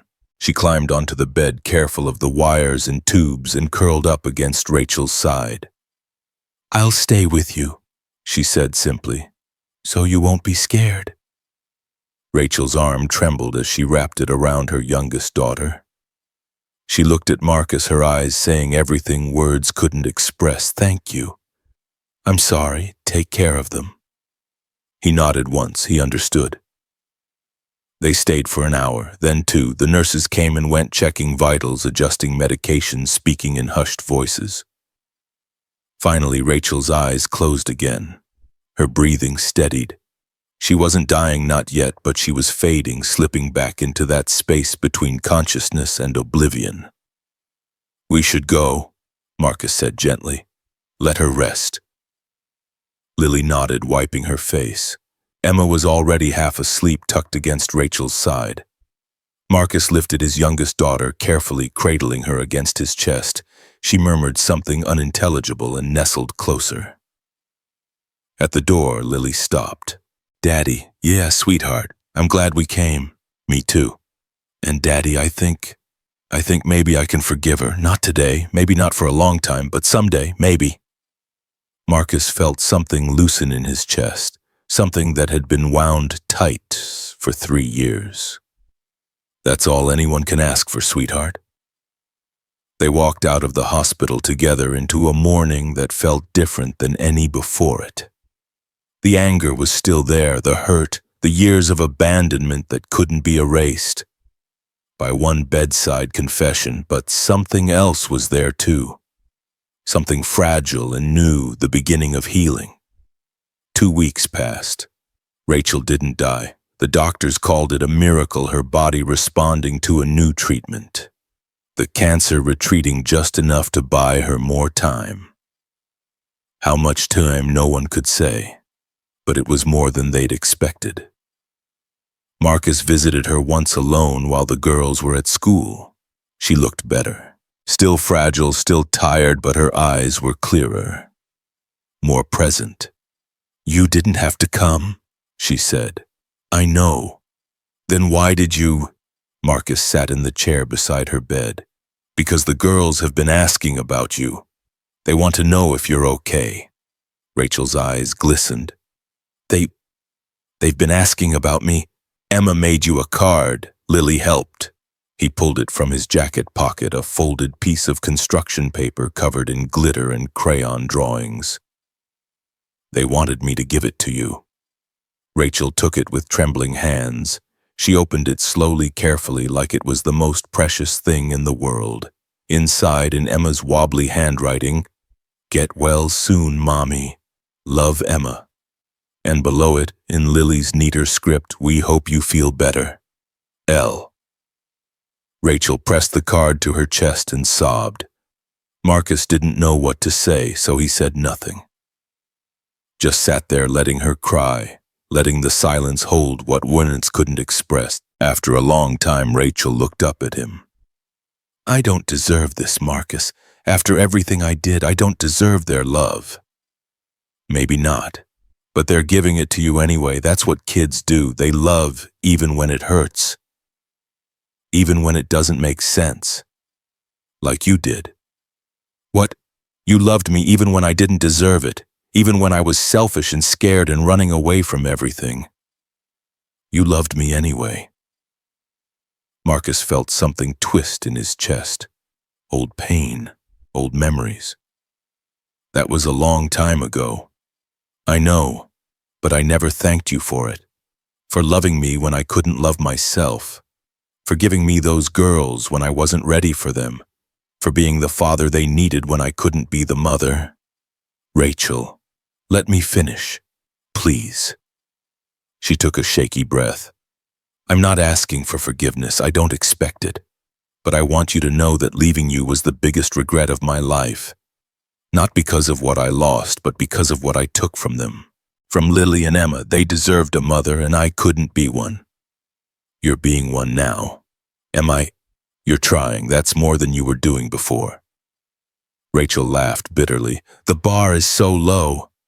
"Maybe, but you're still clearing it." She looked at him, really looked at him with eyes that held 3 years of regret and something that might have been hope. Do you think they'll ever really forgive me? Not just say it, but mean it."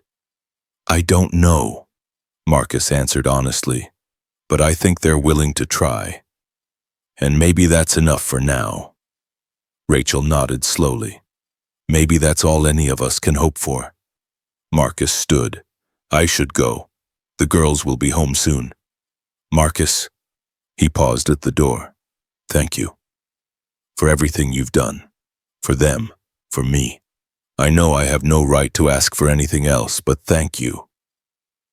He looked at her, at this woman who had once been his whole world, then his greatest heartbreak, now something else entirely. Not a wife, not a friend, but maybe possibly a partner in raising the two people who mattered more than anything. Get well, Rachel. Those girls need their mother. He walked out before she could respond, but as he drove home he realized something surprising. He'd meant it. Every word. Somewhere along the way the anger had faded. The bitterness had softened. The wound had started to close. He wasn't ready to call it forgiveness, not yet. But it was something. Something new. And for the first time in 3 years, Marcus Bennett felt like maybe, just maybe, his family could finally be whole. The weeks that followed were unlike anything Marcus had experienced. Life, which had been a constant battle for survival, had suddenly transformed into something almost unrecognizable. Something that looked impossibly like peace. Rachel was released from the hospital 3 weeks after her collapse. The new treatment was working, not a cure, the doctors warned, but a reprieve. A chance. She moved into a small apartment across town, close enough to visit, but far enough to give everyone space. The girls saw her twice a week at first. Supervised visits, always with Marcus nearby, always with clear boundaries. Lily remained guarded, polite but distant, watching her mother with eyes that trusted nothing. Emma, however, bloomed. She'd never known Rachel, not really, so she had no wounds to protect. She approached her mother with the open curiosity of a child meeting a new friend. And Rachel, to her credit, met that openness with patience and care. Marcus watched it all unfold, feeling like a spectator in his own life. He'd spent so long preparing for disaster that he didn't know how to exist in its absence. One evening, after dropping the girls at Rachel's for dinner, their first unsupervised visit, he found himself driving aimlessly through town, unable to go home, to an empty house. His phone rang. Vincent, where are you? Driving, nowhere in particular. Come to the warehouse. I want to show you something. Marcus changed direction without asking why. The warehouse had transformed over the past 2 months. What had once been an empty shell was now a thriving workshop filled with the sounds of saws and sanders, the smell of fresh-cut wood, the energy of people creating something real.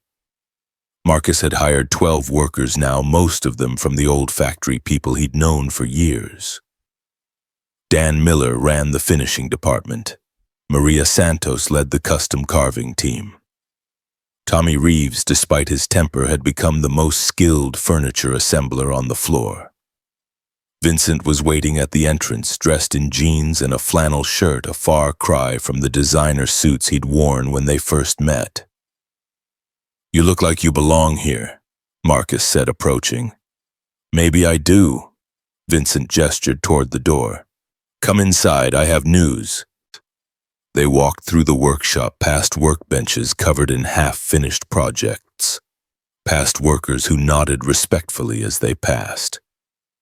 Marcus still wasn't used to being the boss, still wasn't used to people looking to him for direction. In the back office, Vincent pulled out a folder thick with papers. The New York project is complete. The client loved it. Actually, loved is an understatement. He called it the most beautiful piece of furniture he's ever owned. Marcus felt a flush of pride despite himself. The team did good work. The team followed your vision. There's a difference. Vincent slid a check across the desk. This is your bonus. The contract specified a performance incentive and you exceeded every metric. Marcus looked at the check. The number made his head spin. This is too much. It's exactly what you earned. Don't argue. Marcus stared at the check for a long moment. 6 months ago, he'd been counting pennies, choosing between groceries and electricity. Now he was holding more money than he'd made in a year at the factory. I don't know what to say. Say you'll stay. Say you'll help me build this into something real. Vincent leaned forward, his expression intense. I've been in business my whole life, Marcus. I've built buildings, closed deals, made more money than I know what to do with. But I've never built anything that mattered until now. What are you talking about? This. Vincent gestured around the office toward the workshop beyond. This place, these people, what we're creating here isn't just furniture, it's community, it's purpose, it's proof that business doesn't have to be soulless. Marcus set the check down carefully. You're getting philosophical on me. Maybe. Or maybe I'm just finally figuring out what I should have known all along. Vincent's voice softened. My father built this company with his bare hands. He used to say that every deal should leave both sides better off than before. Somewhere along the way I forgot that. I got so focused on winning that I stopped caring about what I was winning for. And now I want to do better, and I want you to help me. Marcus looked at this man, this CEO, this millionaire, this stranger who had become something like a friend, and saw something he recognized. The same desperate need to matter, the same hunger for meaning, the same fear of wasting the only life you'd been given. I'm not going anywhere, Marcus said finally. This is where I belong. Vincent smiled. It was the most genuine expression Marcus had ever seen on his face. Good, because we have a lot of work to do. The next morning, Eleanor came to visit. Marcus hadn't seen her since that first night in the hospital, the night when everything changed. She'd been in the rehabilitation center recovering her strength, adjusting to new medications that helped slow her dementia's progression. Now she stood on his porch, Noah beside her, looking healthier than he'd ever seen her. May we come in? Marcus stepped aside immediately. Of course, please. Eleanor moved slowly but steadily, her hand resting on Noah's shoulder for support. The boy had grown in the past months, taller, more confident, with eyes that no longer held that haunted look Marcus remembered from the storm. I wanted to thank you properly, Eleanor said, settling into the couch. I don't remember everything about that night. My mind... She tapped her temple with a rueful smile. It plays tricks. But I remember warmth. I remember kindness. I remember feeling safe when I had no reason to. You don't need to thank me. Yes, I do. Because Vincent told me what you sacrificed. The food you couldn't spare. The blankets from your own bed. The electricity you couldn't afford. Her eyes were sharp despite her condition. You had nothing, Marcus, and you gave us everything. Marcus shifted uncomfortably. I just did what anyone would do. No, you did what almost no one would do, and that's why I'm here. She reached into her purse and pulled out an envelope. Marcus recognized Vincent's handwriting on the front. Open it. Inside was a single sheet of paper. Marcus read it twice before the words made sense. It was the deed to his house, the mortgage paid in full. I can't accept this. You already have. The paperwork is final. Eleanor's voice was gentle but firm. Vincent wanted to give you money. I told him no. Money can be wasted, spent, lost. But a home is security. A home is foundation. A home is the one thing every family deserves. Marcus's hands were shaking. This is too much. After what you did for us, it's not nearly enough. Eleanor reached out and took his hand. Her grip was surprisingly strong. Let me tell you something about my son. He spent his whole life running from grief, running from responsibility, running from anything that might make him feel. But when he found out I was lost in that storm, he stopped running. He came for me, and when he saw what you had done, a stranger with nothing opening your door, something changed in him. You changed him, Marcus. You showed him what he'd forgotten. What's that? That kindness isn't weakness. That sacrifice isn't foolishness. That sometimes the bravest thing you can do is care about someone other than yourself. Marcus looked at the deed in his hands. A home. His home. Paid for, secure, no more late notices, no more threats, no more lying awake at night calculating how many days until the next disaster. His daughters would grow up in this house, graduate from school in this house, bring their own families home to this house someday. I don't know how to repay you. You already have. Just keep being who you are. Eleanor squeezed his hand once, then released it. Now, I believe there are 2 little girls who owe my grandson a play date. Is that correct?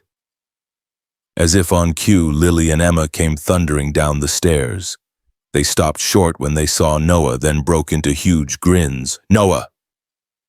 The boy's face lit up. Hi, Lily. Hi, Emma. Within seconds, they were racing toward the backyard, their laughter echoing through the house. Eleanor watched them go, her expression wistful.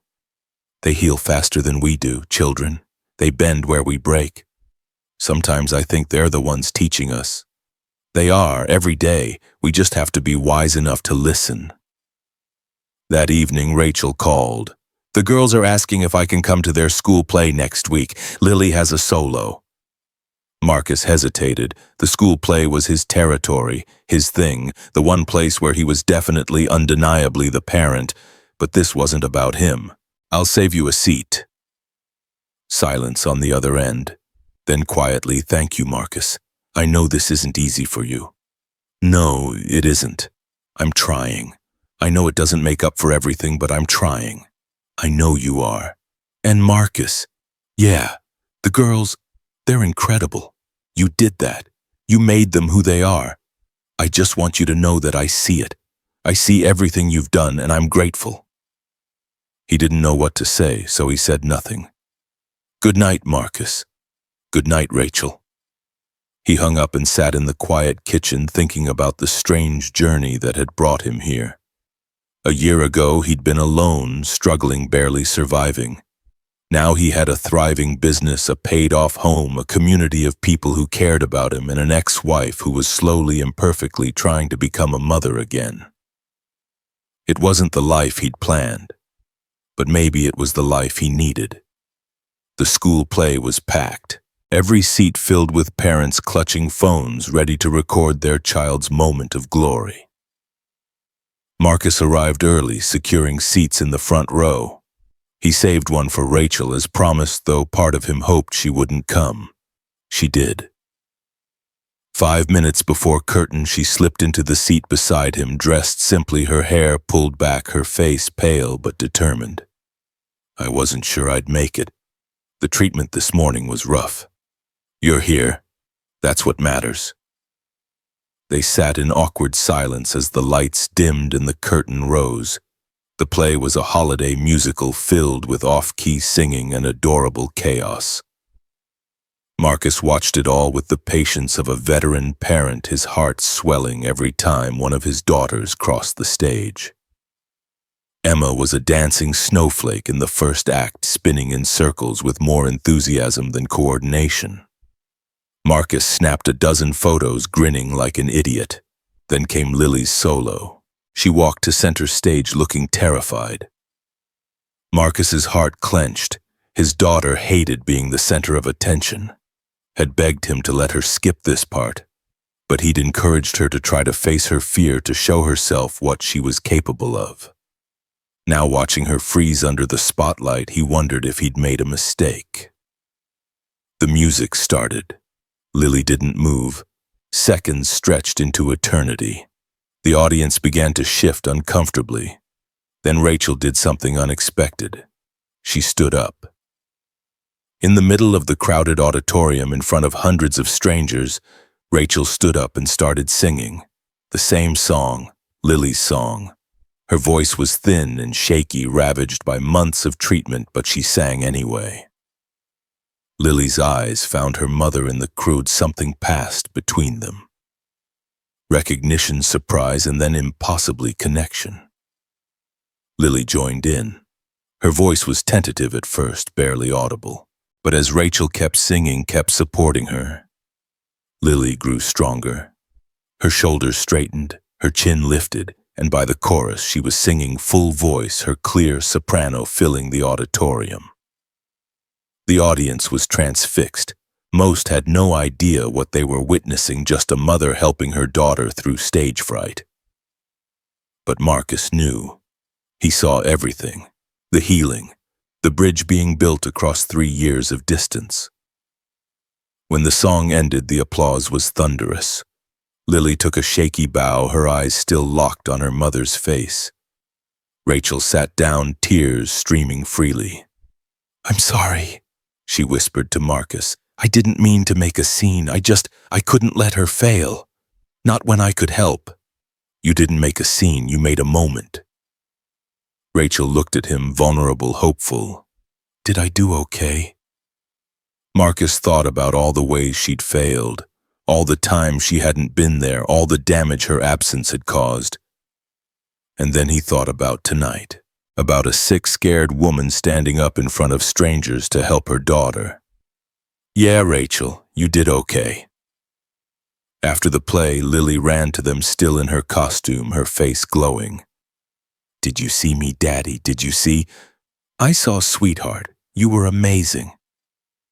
Lily turned to Rachel, hesitating for just a moment. You helped me." "I wanted to. I hope that was okay." Another pause. Then Lily did something she hadn't done since Rachel reappeared in their lives. She hugged her. It was quick, awkward, more obligation than emotion, but it was contact. It was a start. Rachel held her briefly, then released her. "I'm so proud of you, Lily, so incredibly proud." "Thanks, Mom." The word hung in the air, the first time Lily had called her that since she was 6 years old. Rachel's composure finally broke. She pressed her hand to her mouth, trying to contain the sob that escaped anyway. Marcus put his hand on his daughter's shoulder. "Come on, let's go celebrate. Ice cream for everyone." "Can Mom come too?" The question was directed at him. Lily's eyes were cautious but hopeful.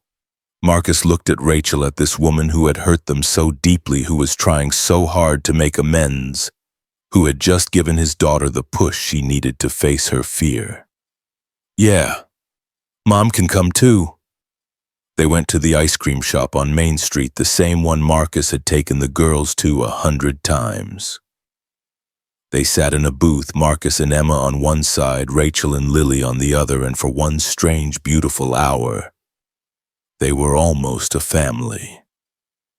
Not the family they'd been, not the family they might have been, but something new, something fragile and tentative and real.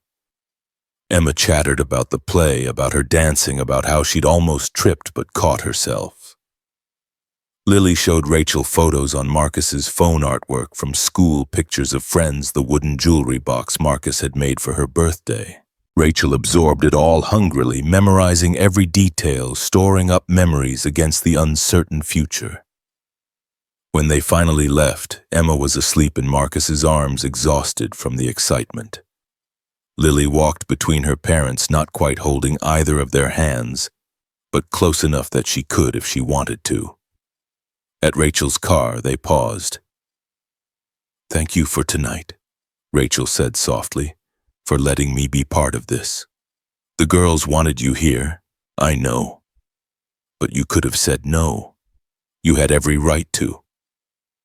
Marcus shifted Emma's weight, buying time to find the right words. "We're not going to be a normal family, Rachel. We're never going to be what we were before, but maybe we can be something else, something that works for the girls. I'd like that more than anything. Then we'll figure it out, one day at a time."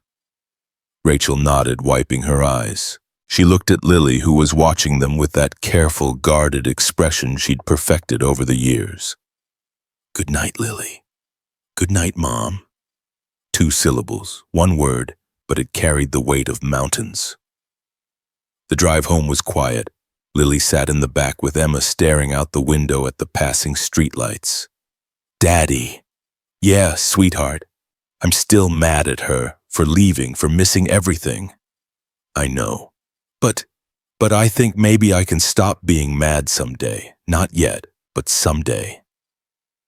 Marcus looked at her in the rearview mirror, his brave, wounded, incredible daughter.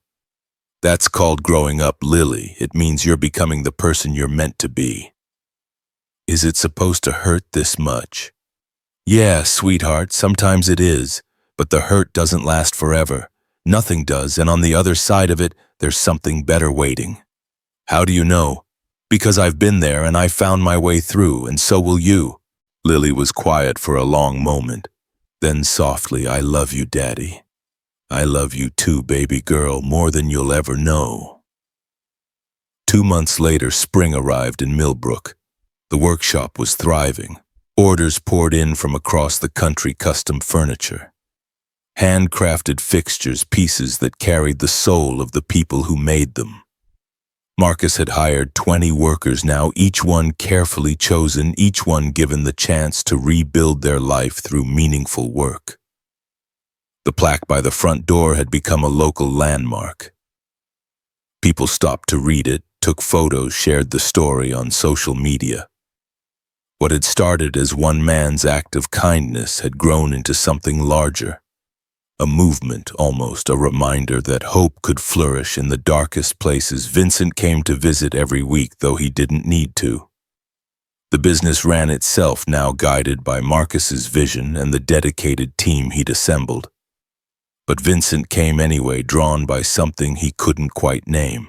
One afternoon they sat on the loading dock, watching the workers move through the warehouse, the sun warming their faces. "My mother's lucid today," Vincent said. "She asked about you. How is she?"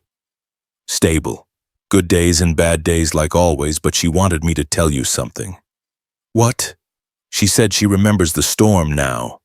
Not all of it, bits and pieces, but she remembers your face, the way you looked at her when you pulled her inside, like she mattered. Like she was worth saving." Vincent's voice thickened. She said no one had looked at her like that in a long time. Marcus didn't know what to say. The memory of that night felt distant now, almost dreamlike, a version of himself from another life. "I was just doing what felt right. That's what makes it matter. It wasn't calculated, it wasn't strategic, it was just you." They sat in comfortable silence for a while, two men who had been strangers 3 months ago, now bound by something deeper than business. Finally, Vincent spoke again. "I have something else to tell you. Something I've been working on." "Sounds ominous." Vincent smiled. "It's not. At least I hope it's not." He pulled out his phone and showed Marcus a website. "I've been talking to investors about expanding what we're doing here. Not just furniture, a whole program, training, job placement, support services for people like the ones you hired. People who fell through the cracks and need someone to give them a chance." Marcus stared at the screen. "You're talking about a foundation. I'm talking about changing lives. At scale." Vincent put the phone away. "I have the resources. You have the vision. Together we could help thousands of people, maybe tens of thousands." "Why me?" "Because you understand what it means to need help.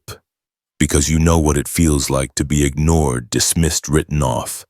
Because you never forgot where you came from and you never will." Vincent met his eyes. "I've spent my life building things, Marcus. Tall things, impressive things, but nothing that mattered. This would matter."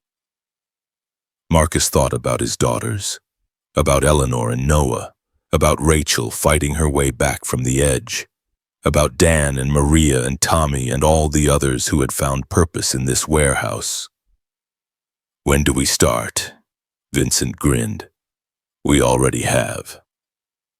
That night, Marcus sat on his porch of his paid-off house, and watched the sun set.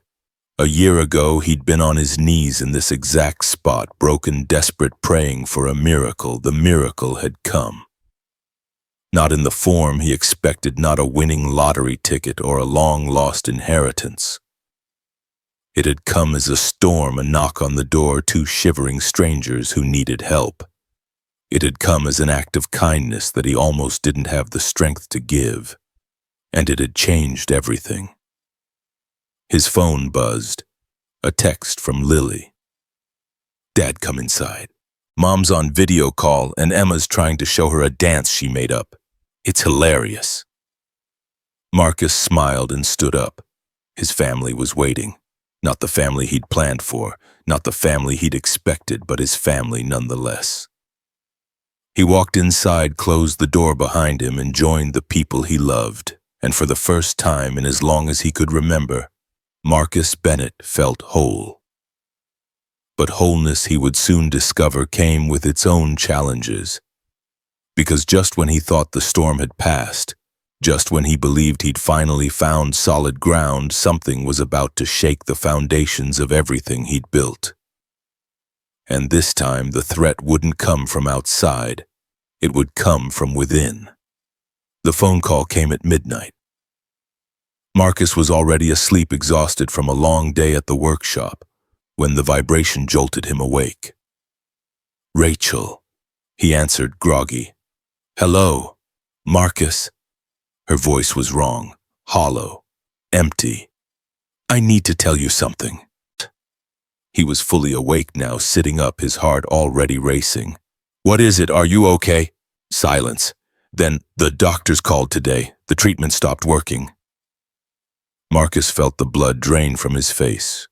"What do you mean?" "The cancer is spreading again, faster this time. They say I have maybe 3 months, 6 if I'm lucky." The words hung in the air, impossible to absorb. "There must be something. Other treatments, experimental drugs, something." "I've tried everything, Marcus, everything that exists. My body just, it won't fight anymore." He pressed his hand to his forehead, trying to think, trying to find some solution, some path forward. "The girls, they just started, we were just starting to—" "I know," Rachel's voice cracked. "I know. That's why I'm calling, because I need your help. Anything. I need to give them something, something they can hold on to after I'm gone, something that tells them who I really was, not the mother who left, but the mother who came back, the mother who tried." Marcus's eyes burned. "What do you need me to do?" "Help me make memories, real ones, the kind that last forever." Rachel was crying now, her sobs broken and raw. "I know I don't deserve it after everything I did, but please, Marcus, help me be their mother just for a little while, before I can't be anything at all." Marcus closed his eyes. This wasn't fair. None of this was fair. Just when they'd started to heal, just when the girls had begun to let her back in, the universe was going to tear her away again. But life had never been fair. He knew that better than anyone. All he could do was face what came and help his daughters through it. "I'll help you," he said. "Whatever you need, I'll be there." "Thank you." The relief in her voice was palpable. "Thank you, Marcus." He hung up and sat in the dark, listening to his own breathing, feeling the weight of what was coming. In the next room, his daughters slept peacefully, unaware that their world was about to shatter again. He would have to tell them, soon, before the illness became impossible to hide. But not tonight. Tonight he would let them sleep. Tomorrow would bring its own storms. Tonight they deserved peace. Marcus told the girls the next morning. He sat them down at the kitchen table, the same table where he'd carved wooden horses during sleepless nights, where he'd read eviction notices and prayed for miracles, where their family had been rebuilt piece by fragile piece. "I need to tell you something important," he said, "and I need you to be brave." Lily's face went pale. She knew, somehow she always knew. "It's about Mom, isn't it?" "Yes, sweetheart, it's about Mom." Emma looked between them, confused. "Is she coming for dinner again?" Marcus took her small hand in his. "Baby, do you remember when we talked about how Mom was sick, how she was taking medicine to get better?" Emma nodded. "Well, the medicine stopped working. The doctors are trying to help her, but—" He couldn't finish. The words lodged in his throat like broken glass. Lily finished for him. She's dying. It wasn't a question. Emma's face crumpled. No, that's not true. You said she was getting better. You said, I know what I said, baby, and I believed it. But sometimes, even when we do everything right, things don't work out the way we want. Emma burst into tears, raw, devastating sobs that shook her whole body. Marcus pulled her into his arms, holding her as tight as he could, wishing he could absorb her pain into himself. Lily didn't cry. She sat perfectly still, her face a mask, her eyes distant. How long? She asked. The doctors aren't sure, a few months maybe. That's not enough, we just got her back, that's not enough time. I know, sweetheart. I know it's not fair. Then make them fix it. You fixed everything else, fix this. The raw desperation in her voice broke something inside him. His brave, strong, resilient daughter, the girl who had held their family together when Rachel left, who had mothered her sister when she was barely more than a baby herself, was begging him to do the impossible. I can't fix this, Lily. God, I wish I could, but I can't. Lily's mask finally cracked. Tears spilled down her cheeks and she crumpled forward, pressing her face into her hands. Marcus reached out and pulled her close, wrapping both his daughters in his arms. The three of them sat there, crying together, grieving together, facing the unfaceable together. This was his family, broken and healing and breaking again. And he would hold them through it all. The weeks that followed were a blur of hospital visits, medication adjustments, and stolen moments of joy. Rachel moved in with them. It was Marcus's idea. He couldn't believe he'd suggested it, couldn't quite explain why.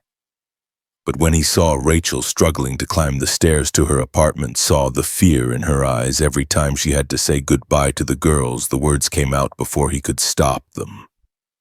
Move in, stay with us, be with your daughters. Rachel stared at him. Marcus, I can't ask you to. You're not asking. I'm offering. But this is your home. Your life, I'd be intruding. You're their mother, and they need you. Whatever time you have left, they deserve to have you close. Rachel's eyes filled with tears, a common occurrence now. Why are you doing this after everything I did to you? Marcus thought about the question, about all the anger and resentment he'd carried for 3 years, about the nights he'd wished she'd suffer the way he suffered, about the slow, painful process of letting go. Because life is short, he said finally. Too short for grudges, too short for hate. And because when I look at our daughters, I don't see you or me. I see them, and they need their mother. Rachel moved in the next day. It was strange at first, awkward. 2 people who had once shared a bed, who had once known each other's bodies better than their own, now navigating the same space as strangers. Marcus gave her the master bedroom. He moved to the couch despite her protests. He couldn't sleep in that room anyway, too many memories, too many ghosts.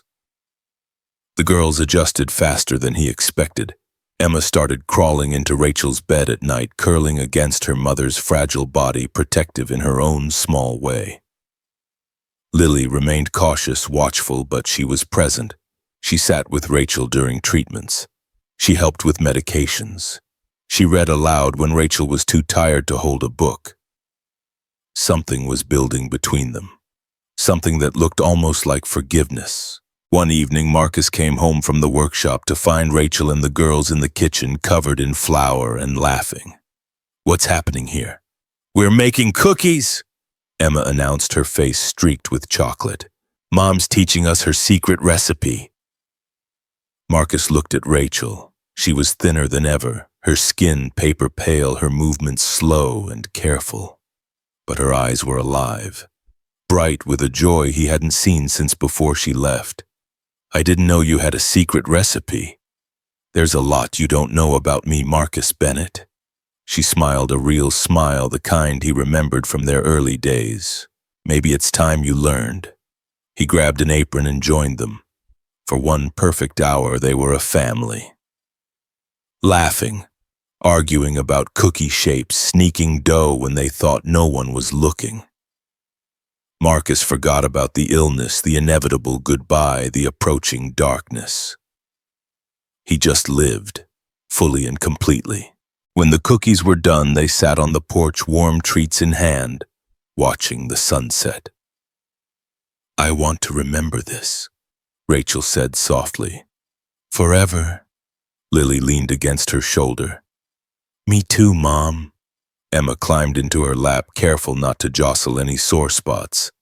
"Me three." Rachel looked at Marcus, her eyes shimmering. "Thank you for all of this." He nodded, unable to speak past the lump in his throat. This was what it meant to be a family. Not perfection, not permanence, just presence, just love, just this. 2 months later, Rachel stopped being able to walk. The cancer had spread to her spine, affecting her legs. She needed a wheelchair now, then a hospital bed. Marcus rearranged the living room to accommodate her, turning their home into something that looked more like a hospice than a house. The girls adapted with the terrible resilience of children facing the impossible. Lily became Rachel's primary caregiver when Marcus was at work, learning how to administer medications, how to adjust the bed, how to read the subtle signs that something was wrong. Emma became the entertainer, filling the hours with stories and songs and performances designed to make her mother smile. Vincent came by often, bringing food, offering help, sitting with Rachel when Marcus needed a break. Eleanor visited too, despite her own fragile health, somehow finding the strength to comfort a woman she barely knew. The community Marcus had built rallied around them. Workers from the workshop brought meals, parents from the girls' school organized help schedules. Even the neighbors, people who had barely spoken to him during his darkest days, showed up with casseroles and offers of babysitting. "I don't understand," Rachel said one evening, watching yet another visitor leave. "These people don't know me. Why are they helping?" "Because they know me," Marcus replied. "And because that's what community means. You show up for each other even when it's hard, especially when it's hard." Rachel reached for his hand. Her grip was weak now, barely there. "Is this what it felt like when I left? Did people show up for you?" "No, I was alone, completely alone." "I'm sorry, I'm so sorry, Marcus." "I know. How did you survive?" He thought about the question, about the sleepless nights and the empty refrigerator and the bills he couldn't pay, about the despair that had almost swallowed him whole. "I survived because I had to, because the girls needed me, because giving up wasn't an option." He paused. "And because I believed I had to believe that things would get better, that the darkness wouldn't last forever." "Did it get better?" He looked around the room, at the hospital bed, at the medications on the table, at the woman who had broken his heart, slowly dying before his eyes. "Yeah," he said. "It did, just not the way I expected." Rachel's decline accelerated after that. She stopped eating solid food, stopped being able to hold conversations for more than a few minutes, stopped recognizing where she was or who was with her.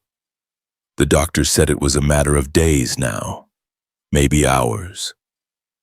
Marcus gathered the girls and sat them down one final time. "Mom is very tired," he said, choosing each word carefully. "She's been fighting for a long time, and now she needs to rest." Lily understood. She always understood. "She's going to die today, isn't she?" "I don't know, sweetheart, but soon, and I think we should say goodbye while we still can." Emma was crying again, as she'd been crying for days. "I don't want to say goodbye. I don't want her to go." "I know, baby, neither do I, but sometimes love means letting go, even when it hurts, even when we don't want to." They went to Rachel's bedside together. She was barely conscious, her breathing shallow and irregular. Her skin so translucent Marcus could see the veins beneath. Emma climbed onto the bed one last time, pressing herself against Rachel's side. "Don't go, Mommy. Please don't go." Rachel's eyes fluttered open. For a moment they were clear, present, focused on her youngest daughter's face. "My baby," she whispered. "My beautiful baby. I love you, Mommy. I love you too, so much, more than you'll ever know." Rachel's gaze shifted to Lily standing at the foot of the bed, her face streaked with tears. "Lily, my brave girl." Lily moved closer, taking her mother's hand. "I'm here, Mom. I'm sorry for leaving, for missing everything, for not being the mother you deserved." "It's okay, Mom. I forgive you." "No." Rachel shook her head weakly. "Don't forgive me because I'm dying. Forgive me because you're ready, when you're ready, not before." "I'm ready, Mom. I am." Rachel smiled, the faintest curve of her lips but real. "You're going to be okay, Lily, both of you, because you have him." Her eyes moved to Marcus. "Because you have the best father in the world." Marcus stepped forward, kneeling beside the bed. "Rachel, thank you for everything. For letting me come back, for giving me this time, for showing me what real love looks like. I couldn't have done anything else. Yes, you could have. You could have turned me away. You could have kept them from me. But you didn't, because that's who you are." Her hand found his, her touch feather light. "I loved you, Marcus. I never stopped. I just forgot how to show it. I know. Take care of them. Promise me. Always. And Marcus, yeah, open your heart again, someday. Don't close yourself off because of me. You deserve to be loved, really loved, by someone who stays." He couldn't speak, couldn't do anything but nod. Rachel's eyes closed, her breathing slowed. The girls pressed close to her, holding her, whispering words of love and farewell. And then, just as the sun began to set, Rachel Bennett took her last breath. The funeral was small but beautiful. They held it at the workshop, Marcus's idea. It felt right, somehow honoring Rachel in the place where broken things were made whole, where second chances were given, where kindness had transformed lives. The community came, all of them. Workers, neighbors, friends, even people Marcus barely knew. They filled the workshop floor, standing among the sawdust and the half-finished furniture, paying tribute to a woman most of them had never met. Vincent spoke first.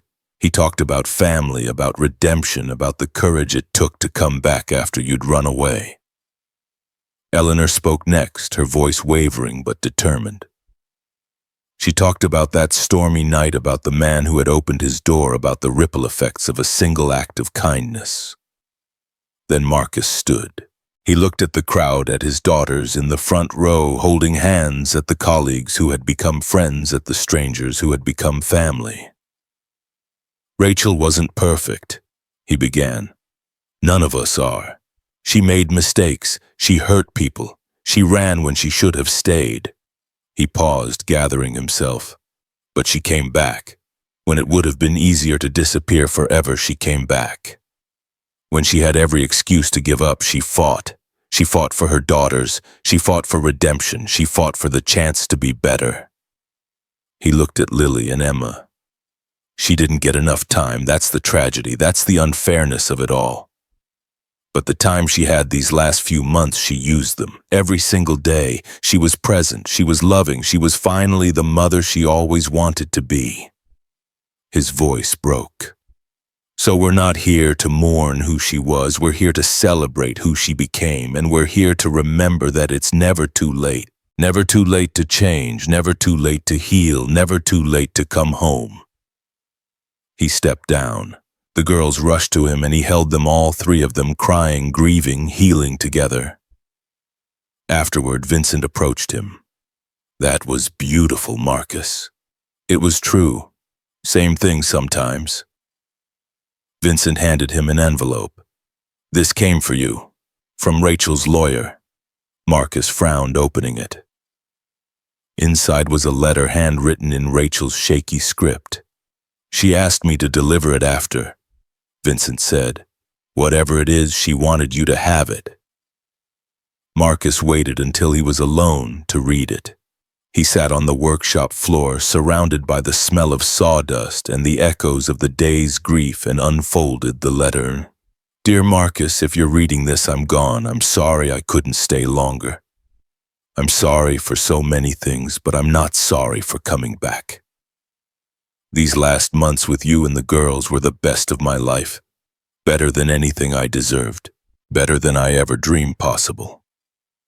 You gave me a gift, Marcus. You gave me a second chance, and I want to give you something in return.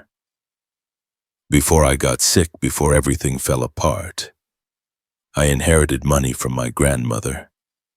I never told you because I was saving it for a future I didn't know how to build.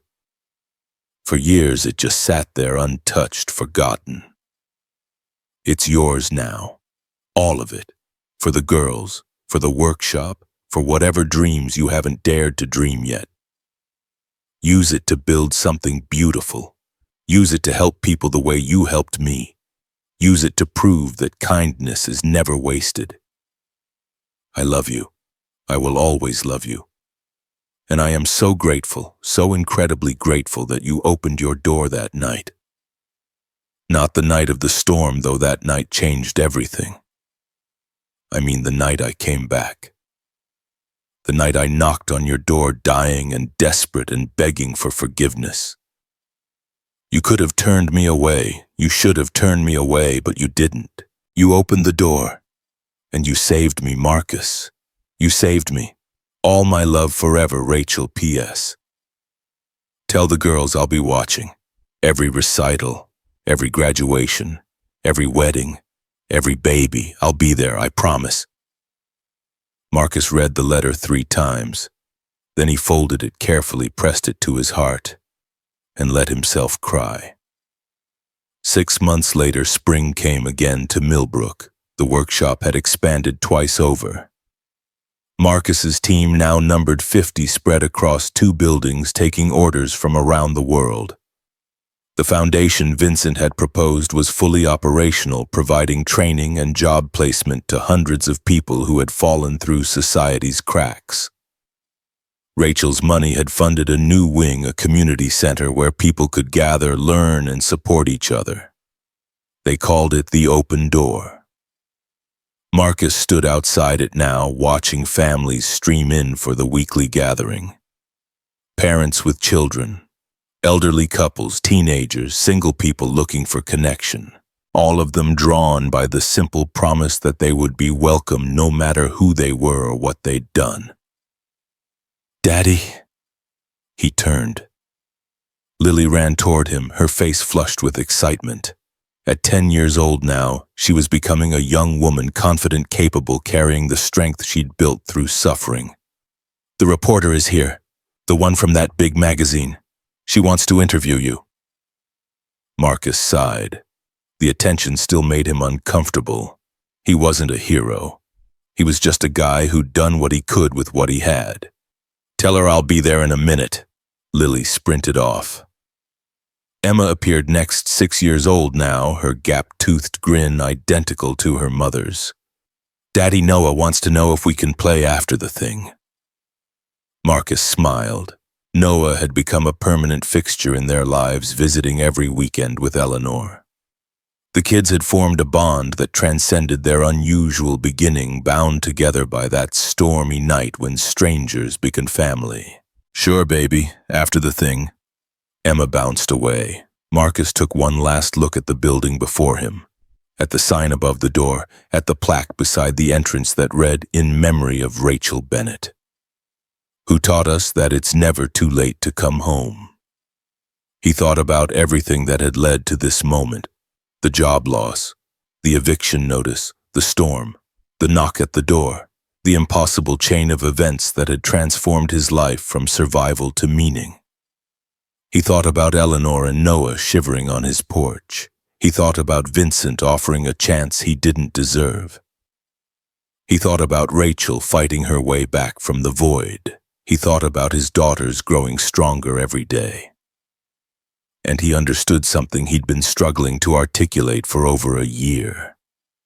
That night, the night he'd opened his door in the storm, he hadn't just saved two strangers, he'd saved himself. By choosing compassion over self-preservation, by giving when he had nothing left to give. He'd cracked open something inside himself. Something that had been closed for years. Something that had allowed all the other miracles to flow through. The money, the job, the community, the healing. All of it had started with a single choice. Open the door. Vincent appeared beside him. Ready for your interview? Not really. She's going to ask how you did it.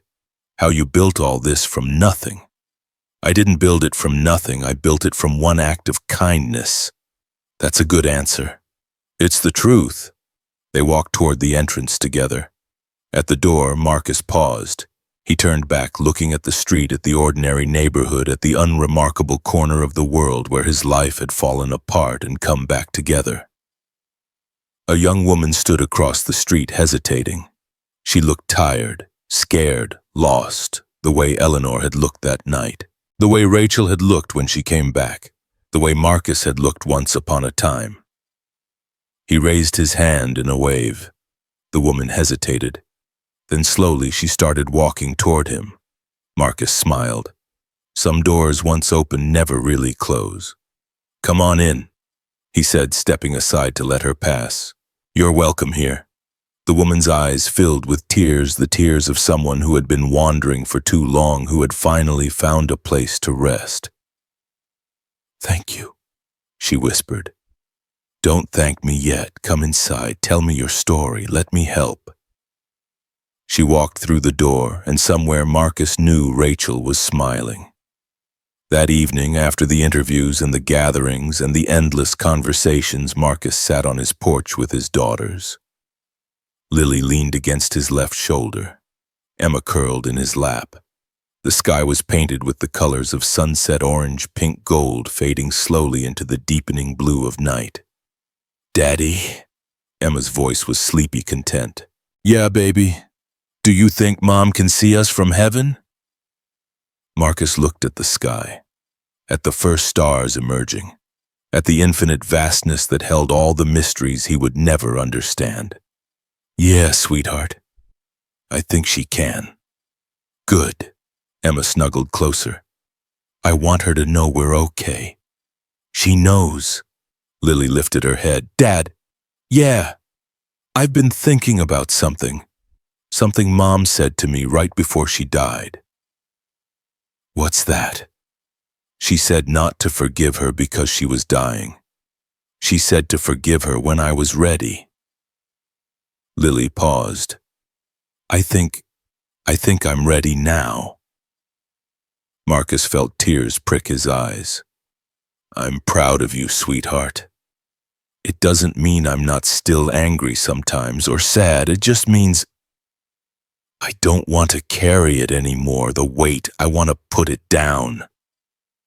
That's what forgiveness is, Lily. It's not pretending the hurt didn't happen. It's choosing to stop letting it control you. It's choosing freedom. Lily nodded slowly. I want to be free. You are, sweetheart. You are. They sat in silence as the night deepened. Three people who had survived the unsurvivable, who had loved and lost and loved again. Daddy. Emma's voice was barely a whisper now, sleep pulling her under. Yeah, baby. I'm glad you opened the door. Marcus smiled, pulling both his daughters closer. Me too, sweetheart. Me too. And in that moment, surrounded by the people he loved, in the home he'd fought to keep, in the life he'd never expected but wouldn't trade for anything, Marcus Bennett understood the truth that had been trying to find him all along. That kindness was never wasted. That compassion always returned. that the doors we open for others become the doors that open for us. That love, real love, was not about perfection or permanence. It was about showing up. Every day, no matter what. It was about staying when everything inside you wanted to run. It was about opening your heart even when it had been broken before. It was about choosing hope even in the darkest storm. And it was about understanding finally and completely that when you open your door to a stranger in need, you might just be opening the door to everything you've ever wanted. Marcus looked at his daughters, at the stars, at the life stretching out before them full of possibility and promise. He had lost so much. They all had. But they had gained something too, something that couldn't be taken away. Connection, purpose, love that endured, and the unshakable knowledge that no matter what storms came next, they would face them together, because that was what family meant. Not blood, not perfection, not forever. Just this showing up, holding on, and never ever closing the door. Marcus Bennett had learned many things in his life. About loss, about survival. About the slow, painful work of rebuilding what was broken. But the most important lesson was the simplest. When someone knocks in the middle of your storm, you open the door. You always open the door. Because you never know whose life you might save. You never know whose life might save yours. And you never know what miracles are waiting just on the other side. The end.